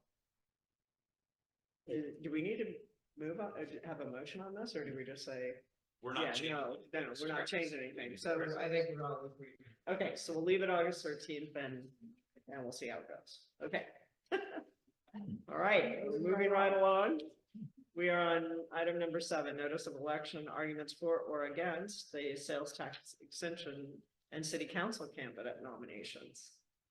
So here we go. So the election season is about to begin, and July is a big month. For July and August are basically the months that shape the election. So we've done a lot of work leading up to now to make sure that the election logistics are in place and we know what's going to be on the ballot. Now we're actually going to be off to the races. So we are publishing now. You'll see it if you read the Mad River Union. You'll see election notice in this week and next week's edition. 2 council member seats will be up in November, and then we'll have the sales tax measure also on the ballot. So the candidate nomination period opens July 15th. And we'll probably by the end of this week, hopefully have candidate packets prepared for distribution should someone wish to file. And that nomination period ends August 9th. And there would be an extension if no incumbents file to August 14th. So, Mr. Ladwig. I know, we're both looking at Steve. Or Councilmember West, those two. I will Their publicly seats are say up. it again, I'm not intending to file for re-election. There you go. So if we don't have any incumbents, the deadline, if no incumbents filed, then August 9th. So we've got until from. Excuse me. I don't know if it matters, but in the packet where you list the people who, like Ladwig and you go to that, you don't have Breckenridge in there. Oh, I used a template. I'm sorry. It was. There's 2 Kellys. There's 2 Kellys. Yeah. I'm sorry. That was the typo. So, I'm sorry. so that means you gotta keep going. You gotta keep going till 2028. And to me, sounds like you just volunteered. I'm just saying that, you know, I'm Exactly. just spitballing there. I agree. I heard that too. Sorry, Katie. So Must be after 9. That's okay. We volunteered him. We volunteered Steve last time because he wasn't here. Remember the part of the team. So that reminds me, though, August, we may have an agenda item or 2 for the election now that I look at the calendar, I almost forgot. So in the past, I think we got the impartial analysis that the city attorney is typically drafts. This is for the extension. sales tax the sales election? tax, yeah. And that's due on August 13th, which we've done this before. The city attorney that's current was Rusty. Yeah, he was the. he was the- Yeah, so it shouldn't be too difficult to Dust it off. dust it off and bring it back. The city staff cannot participate in arguments for or against the measure, but council members can. And this is something that we can discuss offline. I believe in the past, I don't think there was a formal action of which council members were going to get together to write the arguments for instance. But if I remember correctly, there was all the council members' names were listed as signers on the argument for the sales tax measure, which then was due to me by August 16th. So I can remind council members on the meeting on the 13th, if we have it, like, hey, we still need this, or we can discuss offline. Maybe 2 council members, it doesn't have to be formal. 2 council members can get together and just dust off the one that was written maybe in the past, see if it's still relevant. And then take it around for signatures for other council members, should they want to support. Because it highlights the way the money is spent, right? Yes. This Very additional factual. 150,000 or whatever it is spent in this way. I'm sure that's not the right number, but the money is spent. And that's really highlighting just what the city does. It's very factual. Yeah. And as a matter of fact statement, and I think it was Yeah. written really well by the council members that did it in 2020. And I think it is definitely going to be something that the mayor and I will discuss, and then how that gets distributed, which council members want to maybe get together and just say, hey, this looks good. We should add a little bit more to it. So that's something that's going to happen on or before the 16th. And if I could add one note to that. So in the preparation of the argument for and against, the important part is that this is to be a general tax. It's not a specific tax. So as a result, we would indicate some of the things that benefit the community, but it's not dedicated to those items.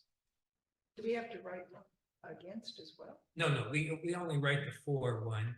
And then whoever is against would write an against. But ideally, there would only be a for and not an against, but whatever. So these deadlines happen in August, mid to late August. The candidates, though, that opens July 15th. So that's something that's going to occur before a meeting that we have or don't have. They can submit up to when? That would be August 9th. So July 15th to August 9th. We'll be posting this information on our website, and we'll also have notices if we haven't already posted around town. And alerted through our media. But I'm reading here August 14th if no incumbents file for positions. Yeah, so far Steve said no. So if, oh, I'm sorry. I thought Jack had already said no. Well, I mean, we want him to speak for sure, but I mean, that's the impression I got also. Right, so if no incumbents file, yeah, maybe I should make it more clear. If no incumbents file, then there's an extension of 5 more, 19th to the 14th, if Jack or Steve choose not to file. I'm not sure what the justification for that is. Yeah, the justification is that sometimes people might not run because they would like to see the incumbents, but if they don't run, then they'll reconsider running. That makes sense. So let's say August 14th, assuming Jack and Steve decide not to file. So there's a full month basically for candidates to knock on doors and get the required 10 signatures from other certified and registered voters in Trinidad, not people who are not registered voters in Trinidad. You need 10 signatures. Nation signatures. And then I would hold your hands to the process. I would just suggest, I mean, generally from past experience, never hurts to get a couple extra. Yeah, just in case someone name is not registered, they thought they were registered, you don't want it to be disqualified. Well, we should all reach out to, you know, folks we know in town that we think might be good, because I haven't really heard the folks that I've checked with have changed their mind for one reason or another. So I'm not really sure who's. What day is that packet ready to be picked up? It's 15th. July 15th. Okay. Yeah, so now a week from Monday, I mean, next Monday. Yeah. Cool. That's it. All right. And just as a side note, you know, without revealing any names, someone who hasn't run before has already expressed an interest, came to pick up the packet, and it wasn't available yet. We told them to come back. Good. Okay. Good. All right. And I don't know if you want any input on the information about the sales tax. I'm happy to. Okay. I do. But not to take away from Jack or Katie, but if that's. Yep, I would love that with your experience. That'd be great. Okay, future agenda items. I just wanted to mention the community survey next time, and trails. We want to talk about trails. Anything else? Anybody else want? Okay, well, you can always short meeting. At least we didn't have 2 this month. That's my saving grace. Okay, meeting adjourned on that note. Thank you, everyone. Thank you very much.